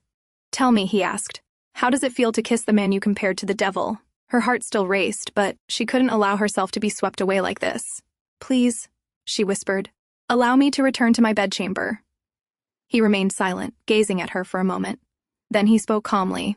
I suppose I must oblige, if that is what my wife wishes. He lifted her carefully, and soon after, Chloe was returned to her room. The next day, Duke Damien sat at the dining table with several members of the royal court, Chloe seated beside him. The nobles praised him generously, calling him a devoted husband, admiring how swiftly he had married and settled his household. Before Chloe could grow comfortable, the topic shifted. Reports had arrived of unusual movements in the neighboring duchy, signs that suggested preparations for war. The court agreed they could no longer ignore it and pressed the Duke to reach a decision. Damien listened silently. Then his gaze fell on his wife. I would like to hear what my wife thinks, he said calmly. Chloe flinched. She could feel every pair of eyes turned toward her. Don't know much, she began carefully, but I do know that the people of Swanton are tired of war. Damien tilted his head. Perhaps, he replied, but conquering the duchy would ultimately benefit our people. Yes, Chloe answered steadily, but no one can guarantee victory. We also cannot assume the duchy will remain weak. It is perfectly capable of using its geographic advantage. A murmur spread through the room. No one had expected such a measured response from the Duchess. Several nobles praised her insight, but Damien was not finished. So, he continued smoothly, do you suggest we simply wait while their power grows? They've already begun raising tariffs on goods imported from Swanton. What would you do about that? Once again, Chloe felt every gaze upon her. More precisely, she sensed they had been waiting all along, eager for her to falter. Is he doing this to humiliate me? The thought crossed her mind, but she refused to retreat. The most effective way to prevent war, Chloe said firmly, is to sign a peace treaty, one that avoids bloodshed through diplomacy. Promises can be broken, Damien countered coolly. A few nobles smirked. Then we must ensure they cannot violate it, Chloe replied without hesitation. There are many approaches, but the most effective is to form an alliance through marriage. A marriage alliance is effective, Damien said. However, the duchy has 1 prince and 3 princesses, while Swanton has only Prince Johannes. A ripple of laughter passed through the table. Everyone knew Prince Johannes's reputation. To Chloe, unaware of the full extent of his infamy, it felt as though they were laughing at her suggestion itself. Being wed to Prince Johannes is simply too dreadful to imagine, one noble scoffed. It seems her ladyship hasn't been keeping up with the Red Veil. The mention of the magazine drew knowing smiles. Damien laughed lightly. Well, now I'm curious myself. Has my wife ever read the Red Veil? He turned his gaze to Chloe. But judging from your expression, it seems you have. Only by chance, Chloe replied calmly, and I don't concern myself with such cheap tabloids. She rose from her seat. Please excuse me, she said evenly. I'll ask for dessert. Do continue your discussion. With that, she left the table. As she walked away, one thought echoed bitterly in her mind. He's worse than I imagined. That night, when the entire estate had fallen silent, a loud bang echoed outside Chloe's room. Startled, she hurried to open the door. Eliza stood there breathless and crying. Before Chloe could ask anything, a maid rushed over in panic. Miss Eliza, you mustn't be seen here. If His Grace finds out... Eliza shook her off desperately. Please, let go of me. I worked so hard to stay here. Chloe looked at her steadily. Calm down, Eliza, she said gently. And tell me why you're here. With a broken voice, Eliza sobbed. It's my grandson. He's sick. He keeps losing consciousness. Please, Your Grace, allow me to see the family physician. At her words, Chloe's expression softened. She remembered being in that same condition as a child. Call the physician at once, Chloe ordered. The maid hesitated, clearly worried about the Duke, but this time the Duchess did not waver. Go, now. As the maid ran off, Chloe closed the door and turned back to Eliza. Lead the way, she said firmly. Fever doesn't wait. When they reached Eliza's house, Chloe quickly removed the boy's outer clothing. The child complained weakly that he felt cold. He says he's cold. What are you doing? Eliza cried in panic. Ignoring the fear, Chloe spoke calmly. Go outside and bring snow. We need to lower his fever. Eliza froze. If anything happens to him, I'll never forgive you. You can resent me later, Chloe replied steadily. But if you don't want him to end up like me, you must trust me now. She administered the medicine carefully. After some time, the boy's fever finally broke. The physician arrived shortly after and turned to Eliza. I was late. If not for the Duchess acting so quickly, the child would not have survived. Eliza collapsed in tears. How can I ever repay you? There's no need, Chloe said softly. I'm just glad he's safe. At that moment, the door opened. Chloe. Everyone flinched. The Duke had arrived. Damien ignored everyone else, his gaze fixed solely on her. Come outside, he ordered. As they walked, Chloe explained everything. Eliza was meant to leave 2 days ago, but her grandson fell ill. The money she stole ended up in her son's hands. He fled to the capital to gamble. She continued quietly. The child is innocent. Adults are the ones who sinned. And Eliza devoted her life to house this. She can be considered family. We couldn't just abandon her. Damien listened in silence. I apologize for calling the physician without your permission, Chloe added hesitantly, but it was urgent. He stopped. Chloe, she fell silent. I never asked you to explain yourself, he said calmly. I only want to know why you chose to help her, and I'm told you even wrote her a letter of recommendation. She needed it, Chloe answered without hesitation. After working her entire life at Birch Castle, she would never find proper work without help. And I called the physician because it was necessary. Was it pity? Damien asked. Or guilt? No, Chloe replied firmly. You always act with a reason, Your Grace. Yes. Almost always, he answered. Well, I'm different, Chloe said, a slight pout forming. Then tell me, he asked quietly. What do you do instead of asking questions when you wish to become closer acquainted with someone? She sighed. I simply get to know people naturally. When you quietly observe someone, you learn things about them, without interrogating them. Damien noticed her hands, reddened from the cold. Without a word, he removed his coat and draped it over her shoulders. I'm thinking of giving you another gift, Chloe, he said. She looked up in surprise. I'm considering hiring Gilles Watteau for the vacant position of stablemaster. It seems he's been living poorly, working at the train station instead of returning to the Verdier estate. What do you think? Chloe's face brightened instantly. He's trustworthy, she said eagerly. I can vouch for him, Your Grace. Then she added quickly, and I swear, nothing improper has ever occurred between us. Damien listened quietly. Then he leaned closer, a trace of mischief in his eyes. In that case, Chloe, he said softly, kiss me. Then I will gladly employ him. But Gilles' a free man, Chloe replied firmly. He may work wherever he wishes. Damien smirked. Then it seems the poor boy may soon find himself unwelcome in this. He stepped closer. You see, I am a devoted husband. The less confidence my wife has in me, the fewer places he'll find himself accepted within my domain. Chloe exhaled sharply. How unfortunate for the kingdom, she murmured. Then, lifting her chin, she spoke calmly. Lower your head. Amused, Damien complied, only to be seized by the collar in the next instant. Chloe pulled him down and pressed her lips to his. For a heartbeat, he froze. Then his arms wrapped around her, returning the kiss with fierce intensity. When their lips finally parted, he spoke low and slow. A commendable effort, he said. Though unfortunate that it was done for another man's sake. His gaze darkened. It pleases me. And insults me at the same time. Still, he kept his word. Gilles was appointed stablemaster, and Chloe felt a quiet relief as she wrote to her father, informing him that Gilles was doing well at the Thisse estate. That night, Chloe was summoned again. This time, Damien led her not to his chamber, but to the billiard table. Play with me, he said casually. Chloe tilted her head. I don't play without gain. He laughed. Then what do you want? If I win, she said, chalking the cue, you will stop summoning me to your chamber late at night. Very well, Damien replied easily. But if I win, I will take something of yours that I want. The game began. As Chloe focused on her shot, Damien spoke lightly. You do know the essence of this game is deception, don't you? Do as you please, she replied coolly. Then he added, almost as an afterthought, in 2 days, guests will arrive at Birch Castle. I expect you to welcome them as Duchess. He leaned closer, voice dropping. And one more thing. Marchioness Isabella will be among them. Chloe's hand faltered. She's rather particular, he continued softly. I suggest you take extra care with the preparations. Her cue slipped. The ball missed its mark. It appears you've lost, Chloe, Damien said with a satisfied smile. The name alone had been enough. Now, he added smoothly, it's time for you to give me what I want. And what would that be, she asked, resigned. Your lips, he replied, fingers brushing her hair. A sincere request, of course. She met his gaze. Is it? Of course, he said lightly. And don't forget, you proposed the wager. What he truly wanted, though, was to see her break, to see the restraint she clung to finally shatter. Chloe stepped closer. Your Grace, she said quietly. Never have I felt such contempt for another person. Then she kissed him. When she pulled away, she whispered, If there's nothing else, may I take my leave? The door closed behind her. Damien leaned back against the table, exhaling sharply. A bitter scoff escaped his lips. He had gravely underestimated just how capable his wife was of driving him mad. A few days later, Chloe sat in the center, welcoming each noble lady one by one. At last, she turned to the final guest seated beside her. Welcome, Lady Isabella, Chloe said calmly. Isabella bowed slightly. Thank you. I was worried my presence here might upset you. Chloe's expression did not waver.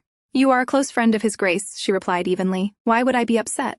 Isabella flinched, then her eyes welled with tears. Oh, I didn't mean it that way, she sobbed. Chloe immediately understood. She was doing this on purpose, and yet, here Isabella was, acting like the wronged one. If you're feeling unwell, Chloe said smoothly, I can have a room prepared for you to rest. At that, Isabella's crying grew louder. I knew it, she said between sobs. My presence was never welcome here. Murmurs spread among the noble women. Some whispered about how cold the Duchess's suggestions sounded. Just then, a familiar voice rang out behind Chloe. What is going on here? Damien had arrived. Chloe turned slightly. Lady Isabella mentioned she wasn't feeling well, she explained, so I suggested she rest inside the castle. Isabella stiffened, sensing her plan slipping away. She turned dramatically and said, I should never have come. I knew how widows are regarded in this country. Instantly, sympathy bloomed around her. Damien stepped forward. Shall I have a carriage prepared for you? He asked. Chloe's gaze sharpened. She couldn't allow this to go any further. Rising with quiet authority, she spoke clearly. If I felt uneasy because of you, Lady Isabella, I would never have sent an invitation. The room fell silent. I merely suggested you rest, Chloe continued. But if you're feeling well, you're more than welcome to remain with us. The choice is entirely yours, just as it is for everyone here. Isabella hesitated. Then, forcing a smile, she said, I'm feeling much better now. The other ladies quickly followed, murmuring praise about the gathering, clearly unwilling to appear discourteous before the Duchess. Thank you for your understanding, Chloe said. Pudding will be served shortly. I hope you enjoy it. She turned to leave. Oh, Damien said casually, stopping her. That happens to be Isabella's favorite dessert. Thank you for the hospitality, my wife. Chloe paused. Then she turned back slowly, smiling. You're most welcome. She walked away without another glance. Behind her, Damien watched closely, searching her face, her posture, any crack he might enjoy. Further back, Isabella dabbed her eyes. A dangerous glint flickered in her gaze. That woman, she wasn't someone to be taken lightly, and yet, why was she even comparing herself to her? No matter what, Isabella was certain of one thing. She would never allow herself to be deprived of what she believed was hers. Later, as the others glided across the ice, Damien pushed Chloe forward in a skating wheelchair. What pleasant weather, he remarked casually. Are you enjoying yourself among the ladies? Yes, Chloe replied with a quiet sigh. Everything went smoothly, thanks to you. And besides, I was merely doing my duty as Duchess. Damien glanced at her, amused. Chloe, he asked suddenly, do you resent me? She flinched at the unexpected question, then answered calmly, even if I did, I wouldn't be foolish enough to admit it out loud. He tilted his head. Why not? Chloe leaned back slightly. Because at the moment, my life is in your hands, she said dryly, and I'd rather not be stranded in the middle of a frozen lake after offending you. Damien burst into laughter. No one amuses me like you, he murmured. Just then, a nobleman called him aside. Your Grace, my apologies if my wife showed any disrespect earlier to the Duchess. Damien barely looked at him. His gaze was fixed on Chloe, waiting quietly nearby. He wanted to know what went on inside her mind. If he learned everything about her, would it finally ease this relentless pull? A strange thought crossed his mind. Do I want this woman's love? The idea startled him. Have I gone mad? He muttered under his breath. Then he turned sharply to the man before him. Lord Spencer, Damien said coolly, leaning down to meet his eyes. If you seek forgiveness, ask it directly from my wife. He straightened. And if you're finished, I must return to her. He turned away. Lady Thisse, she's in danger. Damien froze. On the other side of the lake, Chloe's wheelchair suddenly tipped. She hit the ice hard as the chair overturned. A sharp crack echoed. Chloe tried to rise, but without her cane she couldn't stand. The crack spread. Then, with a deafening sound, the ice gave way. Chloe plunged into the freezing water below. Chloe! She heard Damien's voice calling her, but soon, everything went silent. The cold swallowed her senses, numbing her body. Is this how I die, she wondered? If this was the end, she wanted to see them one last time. Her father, Alice, Gilles. Their faces passed through her fading thoughts. And then, she saw him, her husband, Damien von Thisse, calling her name softly. Perhaps, she thought as darkness closed in, before I die, I wanted to see him too. But in the very next second, strong arms wrapped around Chloe. Damien hauled her out of the freezing water and immediately pressed his mouth to hers, drawing out the water she had inhaled. After a moment, Chloe coughed violently, expelling the remaining water. But her body continued to tremble uncontrollably. Damien's expression darkened. Later, the royal physician insisted Chloe take complete rest. He warned that had the Duke been even a moment slower, her condition would have been far more severe. As Chloe listened, her thoughts drifted back to the chaos at the lake. My chair couldn't have overturned on its own. That meant someone had pushed her, deliberately. And it wasn't difficult to guess who could have been behind it. More troubling still, Margaret later informed her that all the guests had already departed, except for Marchioness Isabella. According to the servants, Isabella had fainted upon seeing Chloe unconscious. Chloe's eyes narrowed. Where is she? She asked calmly. There's something I need to discuss with her. Meanwhile, in Isabella's chamber. Finally, Isabella said softly, I have a moment to speak with you. The man seated before her lifted his glass lazily. Since I've granted you the opportunity, Damien replied coolly. Go on, speak. Isabella began at once. She spoke of Prince Johannes, how his illness was worsening, how the king was fully aware of it, and how rebellion loomed ever closer. She claimed the king had threatened her life, ordered her to bring Damien to Swain or face death. Then, with a faint smile, she offered her solution. You should hide in Winsbury, she said smoothly. I'll inform the king that you disappeared on the way to Swain. She leaned closer, lowering her voice. Damien, I'm on your side. You don't need to worry. Damien remained silent for a moment. Then he lifted his hand and slowly brushed through her hair. "Isabella," he said calmly, "I do hope you're not foolish enough to believe I would follow that advice." Her eyes widened. "There's likely an assassin waiting for me there," he continued evenly. "I'd have to be mad to walk straight into a trap." What are you saying?" Isabella whispered, still trying to appear innocent. He laughed softly and reached for the bottle. "Don't play innocent," he said coldly. "Do you really think I'm unaware that you've betrayed me and chosen to side with the king?" Isabella froze. Damien went on without hesitation. "There will be no more dealings between us, and now you have nowhere left to run." He met her gaze. "If you fail to bring me to Winsbury, the king will kill you," Isabella snapped back, fury twisting her features. "I would never have betrayed you," she snapped, "if you hadn't cast me aside the moment you married." For a brief moment Damien looked at her. Then he smiled. "What a strange thing to say," he murmured, pouring the contents of his glass aside without concern. "How could I cast you aside, when I never considered you mine to begin with?" Isabella stared at him, stunned. "Your only role," Damien continued coolly, "was to play my lover while investigating the royal family's affairs. That role was possible only because you once served as lady-in-waiting to the late queen." He straightened. "And as for your compensation, I've already paid you more than enough." His gaze hardened. "Now," he finished calmly, "is there anything else you wish to say?" With no cards left to play, Isabella collapsed at his feet. "Please, Damien," she begged, clutching his leg. "If I return to the king, he will kill me." Damien's expression darkened instantly. He seized her jaw, forcing her to look up at him. "What?" he said coldly. "Do you truly expect to survive after attempting to murder my wife?" His voice was as icy as the water Chloe had been dragged from. Isabella recoiled in terror. "It wasn't me," she cried. "I wasn't anywhere near the Duchess." Damien released her and straightened. "Do not enrage me further," he warned, turning away. By repeating those lies. As he began to leave, Isabella remained seated on the floor, her mind racing. "If I do nothing, I will die." She scrambled to her feet and grabbed him from behind. "I love you, Damien," she sobbed. "Please, help me. Don't cast me aside. Everything I did was because I love you." Outside the door, Chloe had just arrived. She stood still, having heard every word of Isabella's confession. Her love for Chloe's husband laid bare. Her expression remained unreadable. After a long pause, she turned calmly. "Let us return to my chamber, Margaret," she said quietly. Inside, Damien heard Chloe's voice as he stepped out. "Chloe," he called. "You're awake? The physician ordered you to rest. Why are you here?" Chloe exhaled slowly. Then she turned to him with a faint smile. "I wish to see the Marchioness," she replied, "but I apologize for causing a commotion." Damien sighed. "She is not in a state to receive visitors at present," he said. "You will have to come another time." Before he could finish, Chloe spoke again. "Since you are here, Your Grace, there is something I wish to say." "What is it?" Damien asked. Chloe tightened her grip on her cane. "Please allow me to return to the Verdier estate, Your Grace." Damien froze. He had not expected this. "And why," he asked carefully, "should I do that?" "My accident has made me long to see my father," Chloe replied calmly. "It will not be a long visit." "I'm afraid," Damien said flatly, "I cannot allow that." Her brows furrowed. "May I ask why?" "Because," he replied, "you are first the wife of the Duke of Thisse. A duchess faithful to her duty does not entertain thoughts of leaving her husband behind." Chloe's grip tightened further.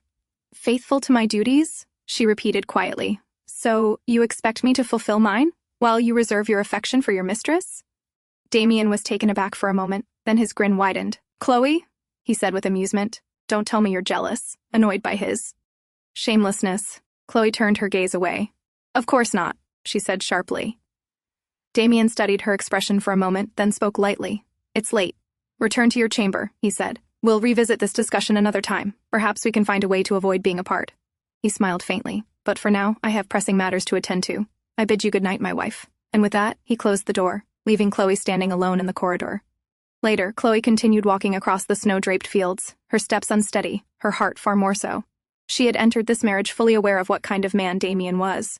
She had told herself she would never concern herself with a man's private affairs, and yet, it hurt. What was I even expecting from him, she wondered bitterly.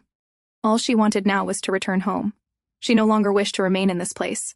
Before she realized it, her feet carried her to the small lodging where Gilles was staying. "I'm sorry for coming so suddenly," Chloe said softly, as Gilles offered her a cup of tea. He hesitated before asking, carefully, "My lady, did something happen?" Chloe laughed lightly and shook her head. "I just missed home," she said. "I thought seeing you might make me feel better." She took a sip of the tea and smiled faintly. "It's delicious." Gilles smiled in return. It's nothing compared to the tea you gave me when we first met. Oh, Chloe murmured, thoughtful. It's been 10 years since we first met, hasn't it? 11 years, Gilles corrected instantly. In his memory, that day was still as clear as the sky above them. And the taste of that tea, something he could never forget. Seeing her like this, Gilles hesitated. He wanted to ask if she was hurting. In the end, he said nothing, only wishing he could somehow ease her pain. Early the next morning, Chloe hurried back to the palace, scolding herself for having fallen asleep in Gilles' cottage. It was a relief that no one had noticed. If the Duke were to find out, it would cause a serious misunderstanding, and Gilles would suffer the consequences. But as soon as she entered the palace, a piercing scream echoed through the halls. "There's a dead body!" a maid cried out. "Marchioness Isabella is dead." The Marchioness's body had been discovered by the maidservant who had accompanied her from Swain. As the investigation began, a vial of arsenic was found inside the Duchess's room, the same substance detected in the tea the Marchioness had consumed. An officer reported the findings to Damien and Chloe. "I swear," Chloe said, her voice trembling, "I have never seen such a substance." "And yet," the officer replied carefully, "it was found in your Grace's room. Moreover, witnesses have testified to your hostility toward Marchioness Isabella." "So you are accusing my wife of murder?" Damien's cold voice thundered through the room. "Who dares say such a thing?" The officer stiffened. "Forgive me, Your Grace, but for their protection I cannot reveal the witnesses' identities. And since no one else had access to the Duchess's chambers or her maidservant, we have no choice but to proceed with an investigation." Chloe's hands began to tremble. Damien reached out and squeezed them firmly. "My wife would never harm anyone," he said coolly, "and if she were the culprit, she would have had to slip poison into the tea during the night." His lips curved into a faint smile as he turned toward her. "But we were preoccupied all night long, were we not, Chloe?" Chloe flinched. They had not been together. How could she utter such a lie? The officer began questioning her about her whereabouts. Chloe opened her mouth, but no words came out. Before she could respond, Damien lifted her hand and pressed a kiss to it. "I can answer on my wife's behalf," he said smoothly. "She was with me throughout the night." Then he looked up, meeting her eyes. "Isn't that so, Chloe?" Chloe stared at him for a long moment. Slowly, very slowly, she nodded. As the trial began, Chloe was confined to separate quarters. 3 days had already passed. Did she wish for Marchioness Isabella to die? She knew her feelings toward Isabella had never been positive, but she had never wanted such a fate for her. And if she was honest with herself, her resentment had never truly been directed at Isabella at all. It was toward her husband. "I hear you've been refusing meals," Damien said, leaning against the doorway. "You'll starve to death if you keep this up." Startled, Chloe lay back down and turned her back to him. "That would spare the judges the trouble of hanging me," she replied coldly. Damien walked in and sat on the edge of the bed. "You speak as if you wish to die." Chloe didn't answer. Idly, he picked up her cane and turned it in his hand. "It seems my testimony lacks credibility," he continued casually. "They find it strange that a couple who spent the night together were found apart the next morning." Chloe sat up abruptly. "I did not murder the Marchioness," she said firmly. "Someone planted the poison in my room." Damien looked at her calmly. "In that case, it must have been done while you were absent," he said. "So tell me, Chloe, where were you?" She remained silent. Slowly, he raised his hand and brushed her hair back from her face. "Why didn't you tell the investigators you spent the night in Gilles' cottage?" he asked. Chloe's eyes widened. Seeing her expression, Damien continued evenly. "He came to me. Created quite a fuss. He insisted you did nothing wrong. He was even prepared to go to the authorities himself." Damien's gaze hardened slightly. It took some effort to calm him down. He paused, then added quietly, "And yet, despite having a witness to your innocence, you chose silence for 3 days. You never once spoke his name." "Because no nobleman would tolerate rumors of his wife and a servant," Chloe replied. "But is that truly the reason?" Damien asked. "Are you certain it isn't because you wish to protect him? Or perhaps because you fear I would divorce you for infidelity, and that your family would fall because of it?" Chloe's grip tightened on her dress. "I have committed no crime," she said, her voice steady, "and I have not been unfaithful." "Then why not at least testify that Gilles was with you?" Damien countered. "Though, of course, that wouldn't stop our divorce, or your family's ruin." His tone was calm, certain. He knew her well enough now. She would never sacrifice someone she loved to save herself. "Beg me, Chloe," Damien said quietly. "Beg me for your life, even if the court rejects my testimony. I have enough power to ensure you do not die." Inside, he wished for her to beg him. He was the only one who could save her. But instead, Chloe reached out and took his outstretched hand. "If you truly have that kind of power," she said softly, "then please ensure that my execution is held in private." Damien froze. Every time he thought he understood her, she said something like this. "That is my final request to you," Chloe continued, tears spilling down her cheeks. "As your wife, Your Grace." The next day, Damien stood in court before the judges. Duke Thisse, the presiding judge asked, "Were you with the Duchess on the night of the murder, and does your testimony still stand?" Damien's gaze shifted to Chloe. She sat motionless, lifeless, like someone who had already accepted her fate. The sight irritated him. "It does," he replied coldly. "But then, how do you explain the fact that you were seen in your study the following morning?" the judge pressed. "How is that relevant?" Damien asked sharply. "The issue is that there is no witness," the judge replied. "We cannot simply accept a testimony that lacks credibility." Damien's expression hardened. "What if I told you there is a witness?" Chloe flinched. "I request Gilles Watteau," Damien continued, a servant of the Thisse estate, to come forward. Murmurs rippled through the courtroom as Gilles stepped inside. Swallowing his fear, Gilles bowed and testified that the Duchess had been in the Duke's company that night. "Then why did you only come forward now?" the judges asked suspiciously. "Because I committed a grave sin," Gilles answered, his hands trembling. "I spied on my master's most private moments." "That won't do. Explain yourself briefly." From behind him, Damien demanded. Gilles took a breath and explained. That night, exhausted from attending guests, he had been unable to sleep, hearing noises outside. He went to investigate and discovered the Duke and Duchess arguing like a typical married couple, their dispute fueled by the misunderstanding involving the Marchioness. The argument eventually subsided, and the two moved toward the storehouse. Unable to suppress my curiosity, Gilles admitted, voice shaking, "I committed the unforgivable act of watching their intimate moments." A heavy silence fell over the court. When Gilles finished, Damien stepped forward. "I will personally deal with my servant for his transgression," he said coolly. "But what matters is this. My wife and I were together." From the side, Chloe understood immediately. Damien and Gilles had coordinated this testimony. Her chest tightened, not for herself, but for Gilles. Such lies could ruin a mere servant's life.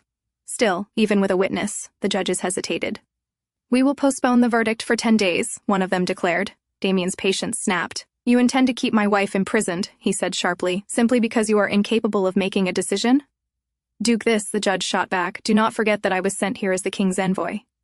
Damien reached into his coat. "I intended to show respect to the king's envoy," he said coldly, "but my patience has reached its limit." He pulled out something from his pocket. "This button was found in the mouth of the late Marchioness," he continued. "It belongs to a royal attendant's uniform." Gasps echoed through the hall. "I kept this hidden for the sake of the royal family," Damien said, fury rising. "But if you persist in this witch hunt against my wife, I will show no such consideration." The room fell silent. Moments later, at Damien's command, the royal attendant who had accompanied the Marchioness was arrested. Chloe was released, and 10 days passed. Yet the whispers never stopped. Maids murmured in the corridors, how the king had sent the Marchioness to assassinate Duke Thisse, how she failed, and how the king's servant silenced her to erase the truth. Some said the prince's unstable mind was the reason the king feared the duke. Others whispered something, far more romantic, that when it came to his wife, Duke Thisse did not hesitate to stand against the royal family. That was the tale spreading through the castle. That night, Chloe finally gathered her courage and walked into Damien's chamber. "I didn't call for you today," Damien said, not lifting his eyes from the book in his hand. Chloe sat across from him. "You look fatigued," she said softly. "Shall I bring you some tea? It's nothing compared to what you endured," he replied coolly. "But why are you here?" She hesitated, then spoke. "Your Grace, there is something I wish to tell you." Damien closed his book with a sigh.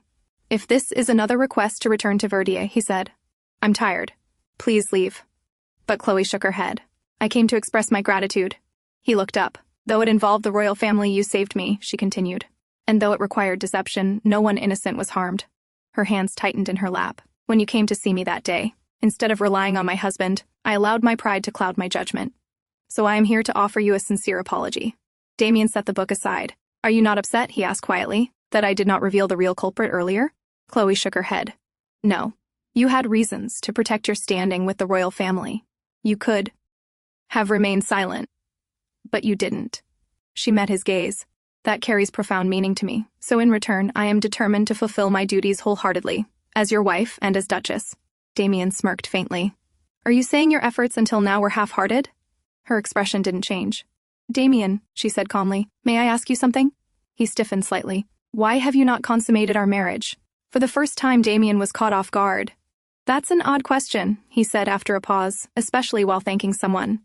"I disagree," Chloe replied steadily. "It is the Duchess's duty to ensure the continuation of her husband's lineage." Damien frowned. "So that's why you're asking?" She nodded. He sighed, stood up, and turned away. "Then let me answer you," he he said coldly. "I will not stoop to exploiting my power to force affection from a woman who has shown me nothing but disdain." He faced her again. "If that is answer enough, return to your chamber. It is late, just as you never fail to remind me." Chloe left the chamber, but her heart refused to calm. Just a few nights ago, she had been so certain of what kind of man Damien von Thisse was: rude, cold, arrogant, and utterly selfish. And yet, she could no longer deny it. He had changed, from the man she met 3 years ago, from the devil she thought she understood, and somewhere along the way, the resentment she once carried had begun to fade. In its place, something else had quietly taken root, something she had yet to tell him. Lost in those thoughts, Chloe didn't realize when her feet carried her back to his chamber. The door to his chamber stood open. He was still there. And in that moment, Chloe understood the truth she had been avoiding. She no longer hated him. The emotions she had held back overflowed. Without another thought, she stepped forward and wrapped her arms around him, holding him tightly, as if accepting him fully. The air between them shifted. In that unspoken exchange, time dissolved, leaving only discarded clothes at their feet. As the room grew quieter, he drew her closer, and Chloe did not resist. Yet there was still something she needed to say. "Your Grace," Chloe whispered. Damien lifted himself slightly, his gaze locked onto hers, his hand resting firmly at her waist. "I don't hate you," she said at last. Her face flushed deeply as the words left her lips. For a heartbeat, he simply stared at her. Then Damien leaned in, capturing her lips in a kiss that stole her breath, one that silenced every doubt she had left. And in that moment, Chloe believed she had finally reached him, unaware that she was merely unlucky. On the dawn of the day Marchioness Isabella was murdered, Damien had been in his study when the news arrived. He understood immediately. This was the king's doing. "There is no proof yet," his attendant explained carefully. Damien's patience snapped. "Then create it," he said coldly. "Summon the physician. Inform Red Veil as well." As he turned toward the window, his gaze caught a familiar sight, a figure limping toward the castle entrance. His eyes narrowed, the shawl, his expression darkened. That servant again. Annoyance flickered across his face as he stood. "Lord Weiss," Damien said calmly. "Tell me, why are you loyal to me?" "Because you saved my life," Weiss answered without hesitation. A slow, dangerous smile curved Damien's lips. "Then do you believe a woman might feel the same if she thought she owed everything to you?" The thought amused him. "Change the plan," he ordered quietly. "Go to the Duchess's room, place the vial in her bag." And that was how Duke Damien von Thisse secured his wife's devotion. For now. As days passed, whispers began to circulate among the maids in the garden. They spoke of how the Duchess had been going out far more often lately. "It must be because the weather has turned pleasant," one maid suggested lightly. "But I don't think that's the only reason," another murmured. "Have you noticed? Every time she returns from her stroll, His Grace is always with her." Their voices carried quiet excitement. The maids smiled among themselves, remarking how close the Duke and Duchess seemed now, so different from the first day she arrived, when their relationship had looked anything but promising, especially after all the rumors that had once spread about the Duke and Marchioness Isabella. "It was when His Grace saved the Duchess that she fell in love," one maid whispered. Another shook her head confidently. "No, I think it happened much earlier. I'm certain they fell in love long before that incident." Their chatter faded into the wind. Elsewhere, deep within this forest, two figures were quietly entangled with one another. Chloe sat adjusting the ribbon at her collar, casting him a mild reproach. "Why must you be so stubborn, Your Grace?" she said lightly. "I told you just yesterday to refrain from interrupting my picnic." Damien bit lazily into an apple. "That's simply who I am, Chloe," she sighed. "And has it never occurred to you," Damien added casually, "that you might be disrupting my duties?" "Well," Chloe hesitated, then spoke softly. "I don't think it's necessary to try quite so frequently to conceive, Your Grace." Damien froze for a brief moment, then he leaned closer, fingers threading through her hair. "Chloe?" he asked quietly. "Do you truly think I'm doing this solely for the purpose of having a child?" he continued, voice low. "All I seek is time with my wife, pleasure, nothing more." He began undoing a button on his shirt. "And regardless of the purpose, the more attempts we make, the better, don't you think?" And so, another attempt was made within the forest of this. Suddenly, Chloe felt a stir behind the trees. She glanced over her shoulder. "Your Grace, I think someone is there," she whispered. Damien did not stop. "It doesn't matter, Chloe," he said calmly. "When you are with me, your attention should be on me alone." He lowered her gently. "And even when you are not with me," he added, "I expect your thoughts to remain with me. That is the duty of a duchess." Chloe slowly raised her hand, wrapping it around his neck. "Yes, my lord," she replied softly. If someone were to ask Chloe what she valued most about her husband, she would pause for a moment before answering. His exceptional planning skills, perhaps? Margaret blinked, clearly not expecting that reply. "Pardon?" He always keeps me informed of his whereabouts, Chloe explained calmly. And he tells me in advance if anything occurs. Well, that may be true, Margaret replied carefully. But that has nothing to do with planning, and surely that can't be his only strength. Chloe smiled faintly. Well, there isn't much else I can think of right now. If Margaret had asked out his flaws, Chloe could have listed at least 10 without hesitation, each in vivid detail. But can't you see the passion in his eyes, my lady? Margaret pressed. His eyes only remind me of a frozen lake, Chloe replied sharply. But his grace returned in merely 5 days. Just to be with you, Margaret tried again. His business there must have concluded early, Chloe answered flatly. Margaret sighed. I assure you that wasn't the case. He returned quickly because he wanted to see you. She leaned in slightly. Do you know what that's called? Love, Margaret said gently. You seem to be unaware of it, my lady. Chloe froze at the word. Her heart began to race. Could it be? The thought lingered. Only briefly, she shook her head. No, he was incapable of feeling such an emotion. Then Margaret added casually, Oh, my lady, have you heard the news? Gilles has decided to resign. The teacup slipped from Chloe's hand and shattered. What? She asked, stunned. Margaret nodded. It seems that ever since the trial, he's felt uneasy. He plans to take the evening train. Regret washed over Chloe as she hurried outside, her thoughts racing. What happened to Gilles? On the other side, inside Gilles' cottage? Why are you still here? Damien demanded coldly. Did I not make it clear that you were to leave Thisse once the trial was over? Gilles stood straight before him. There was something I needed to make sure of, he said quietly, that you wouldn't hurt Lady Chloe. Damien said nothing at first. Then he laughed, a sharp, humorless sound, as he rose to his feet. You truly don't know your place. In the next instant, his fist struck Gilles hard enough to send him crashing to the floor. Gilles Watteau, Damien's voice rang cold through the room.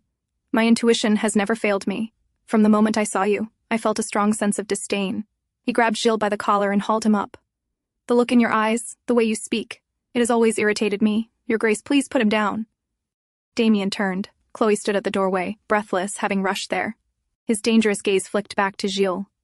That look of sympathy, was that what you wanted? He sneered. Or were you still hoping for a secret rendezvous here? Your Grace, please stop, Chloe begged, hurrying forward. But Damien did not relent. Chloe von Thisse, he warned coldly. Don't test my patience. At that moment, Gilles kicked out desperately. Damien's grip loosened, and Gilles fell back to the ground. He lifted his head and said hoarsely, Don't speak to Lady Chloe like that. You have no right. Chloe immediately moved in front of him, shielding him. Your Grace, please, stop here. Her words only fueled Damien's fury. Please, she continued, voice shaking, I beg you. He helped save me during the trial. He never lies, and yet he lied for my sake. Damien knelt in front of her instead. You see, he said calmly, it wasn't all a lie. He looked at her intently. He did witness one of our most private moments. Do you remember our picnic in this forest? Chloe froze. If you were to learn that the servant spying on us was him, Damien continued, would you still stand up for him? Her eyes widened. Slowly, she asked, without turning back, Was it you, Gilles? Gilles trembled. After a moment, he began weakly. I was merely, Damien scoffed. Do you intend to keep hiding behind that mask of loyalty? Your intentions are far too transparent. Boys like you always idolize, always worship, then mistake it for love that only brings agony. He rose and pulled Chloe firmly to his side. Do you know the flaw in that? You seek something that will never come to fruition. Because Chloe von Thisse, he said coldly, is already mine. With that, he took Chloe with him and left. Behind them, Gilles remained on the floor. Tears slid down his face as he whispered, He's a wicked man. A devil, Lady Chloe. Damien brought Chloe back to this castle and seated her on the bed. She assured him calmly that she would always remain faithful to him, and that Gilles was nothing more than a good friend. She admitted that Gilles had acted wrongly, but driving him out like that was not right. Damien had no patience to hear it. Do not utter another man's name in my presence, Chloe, he said coldly. His arrogance left her utterly disappointed. She turned her face away. Please leave at once, she said quietly, before I come to despise you even more. Damien stared at her for a long moment. Then, without another word, he left the room. Chloe remained seated, thinking of that self-righteous man.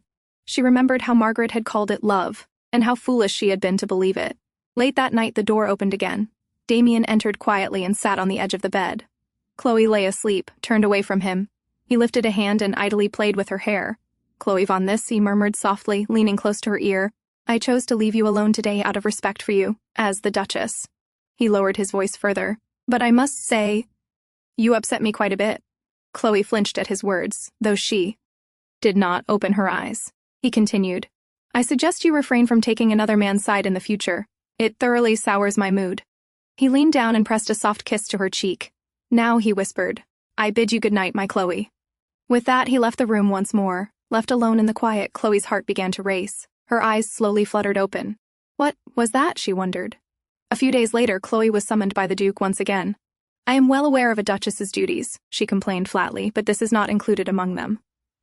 Damien smiled leisurely. My attendant's cough is quite severe, you see. How could I possibly keep a sick person near me? Chloe sighed. Your Grace, not trimming your beard will not affect your impeccable visage. Damien paused. It was the first time he had heard such words directed at him. You don't need to flatter me, Chloe, he laughed lightly. And so, she finally did what she had been called for, shaving his beard. He sat still for a while before speaking again. You're quite good at this. I asked you to refrain from speaking, Chloe reminded him calmly. He obeyed for a moment, simply watching her face. Then he added, There is no task my wife cannot excel at. Chloe shook her head. You should look in a mirror. I've made a complete mess. He laughed, but I like it when you're a mess. She leaned closer, her face hovering just above his. But I don't like being a mess, Your Grace. That, Damien replied shamelessly, is none of my concern. Chloe leaned back and cleaned the brush. I don't understand you. You expect me to perform my duties perfectly, yet you say you prefer me like this. What is it that you truly want from me? Damien's voice lowered.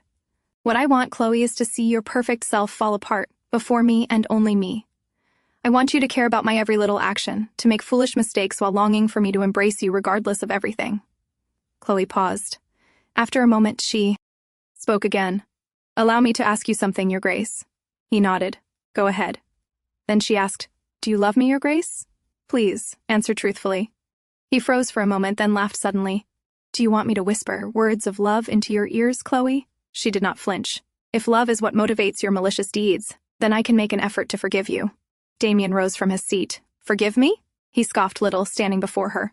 I don't need your forgiveness. Chloe looked straight at him. If I cannot forgive someone, she said quietly, then I cannot love them either. Damien froze again with shock. What do you mean by that?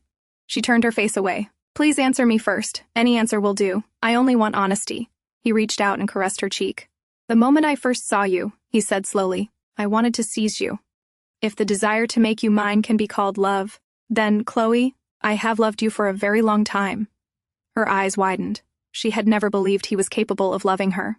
I love you 1,000 times over, Chloe Verdier, he added. She looked at him for a long moment, then smiled softly. Then, I think it's fine. What do you mean? He asked. If that's the case, she replied, then it's fine if you see me become a complete mess. Damien pulled her close by the waist. Just the thought of it excites me. As spring arrived, everything Damien von Thisse had done to turn Chloe Verdier into Chloe von Thisse slowly began to fade. And Chloe, realizing his true feelings for her, feelings she never believed could be love, felt her heart race for him more and more. At the Thisse train station, Gilles sat quietly, luggage placed on a bench, ready to leave. Just then, Weiss appeared and stopped short when he recognized him. What are you doing here? Weiss asked. Gilles stood and bowed. After everything that has happened, I decided it would be best to leave Thisse and pursue a new path. Weiss clicked his tongue lightly. What? A pity. Still, considering the great favor you rendered, Duke Thisse must be very grateful to you. Gilles let out a faint scoff. Do you truly think so? Of course, Weiss replied without hesitation. After all, His Grace has been in love with the Duchess for a very long time, and you helped save her life. Gilles froze. Slowly he lifted his head. The Duke loved her for that long? He asked, stunned. Weiss smiled. I don't blame you for being surprised. He's always had a rather peculiar way of expressing himself. But they married so suddenly, Gilles said. How could that be? Oh, my boy, Weiss chuckled.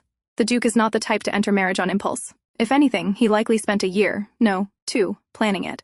Then he added casually, By the way, would you consider working at the monastery? My mother says they're short on labor. Gilles hesitated. Something still bothered him. Perhaps this man could confirm it. Thank you for the offer, he said carefully, but I find it difficult to understand why His Grace would frame Lady Chloe for murder and subject her to such suffering. For that reason, I wish to avoid any work connected to him. Weiss flinched. How did you know that? In truth, Gilles hadn't known. He had only suspected. Now he clenched his teeth. I didn't, he admitted quietly. I only had an instinct. You just confirmed it. Then he bowed again. My lord, does your offer of employment still stand? Weiss hesitated. Leaving a boy who knew this much unattended was dangerous, especially if Duke Thisse were to find out. After a brief pause, he nodded. Yes, Weiss said. It still stands. Please, come with me. Days later, Chloe walked cheerfully through the streets of Thisse. She had written to her father, and after receiving a letter from the south, from Alice, she wrote back at once, hoping it would reach her safely. Now that summer had arrived in this, she could finally see its beauty. In winter, she had felt lonely here, but under the summer solstice sky, she found herself loving this almost as much as Verdier. Lost in thought, she suddenly felt arms wrap around her waist from behind. "Were you enjoying your walk alone?" Damien asked. "Weren't you busy?" Chloe replied, startled. "I was," he said easily, "but I finished my meeting quickly. How could I leave you wandering alone?" Her face flushed at his words. "You know your face is red," he teased. "It's just warm today," she said quickly.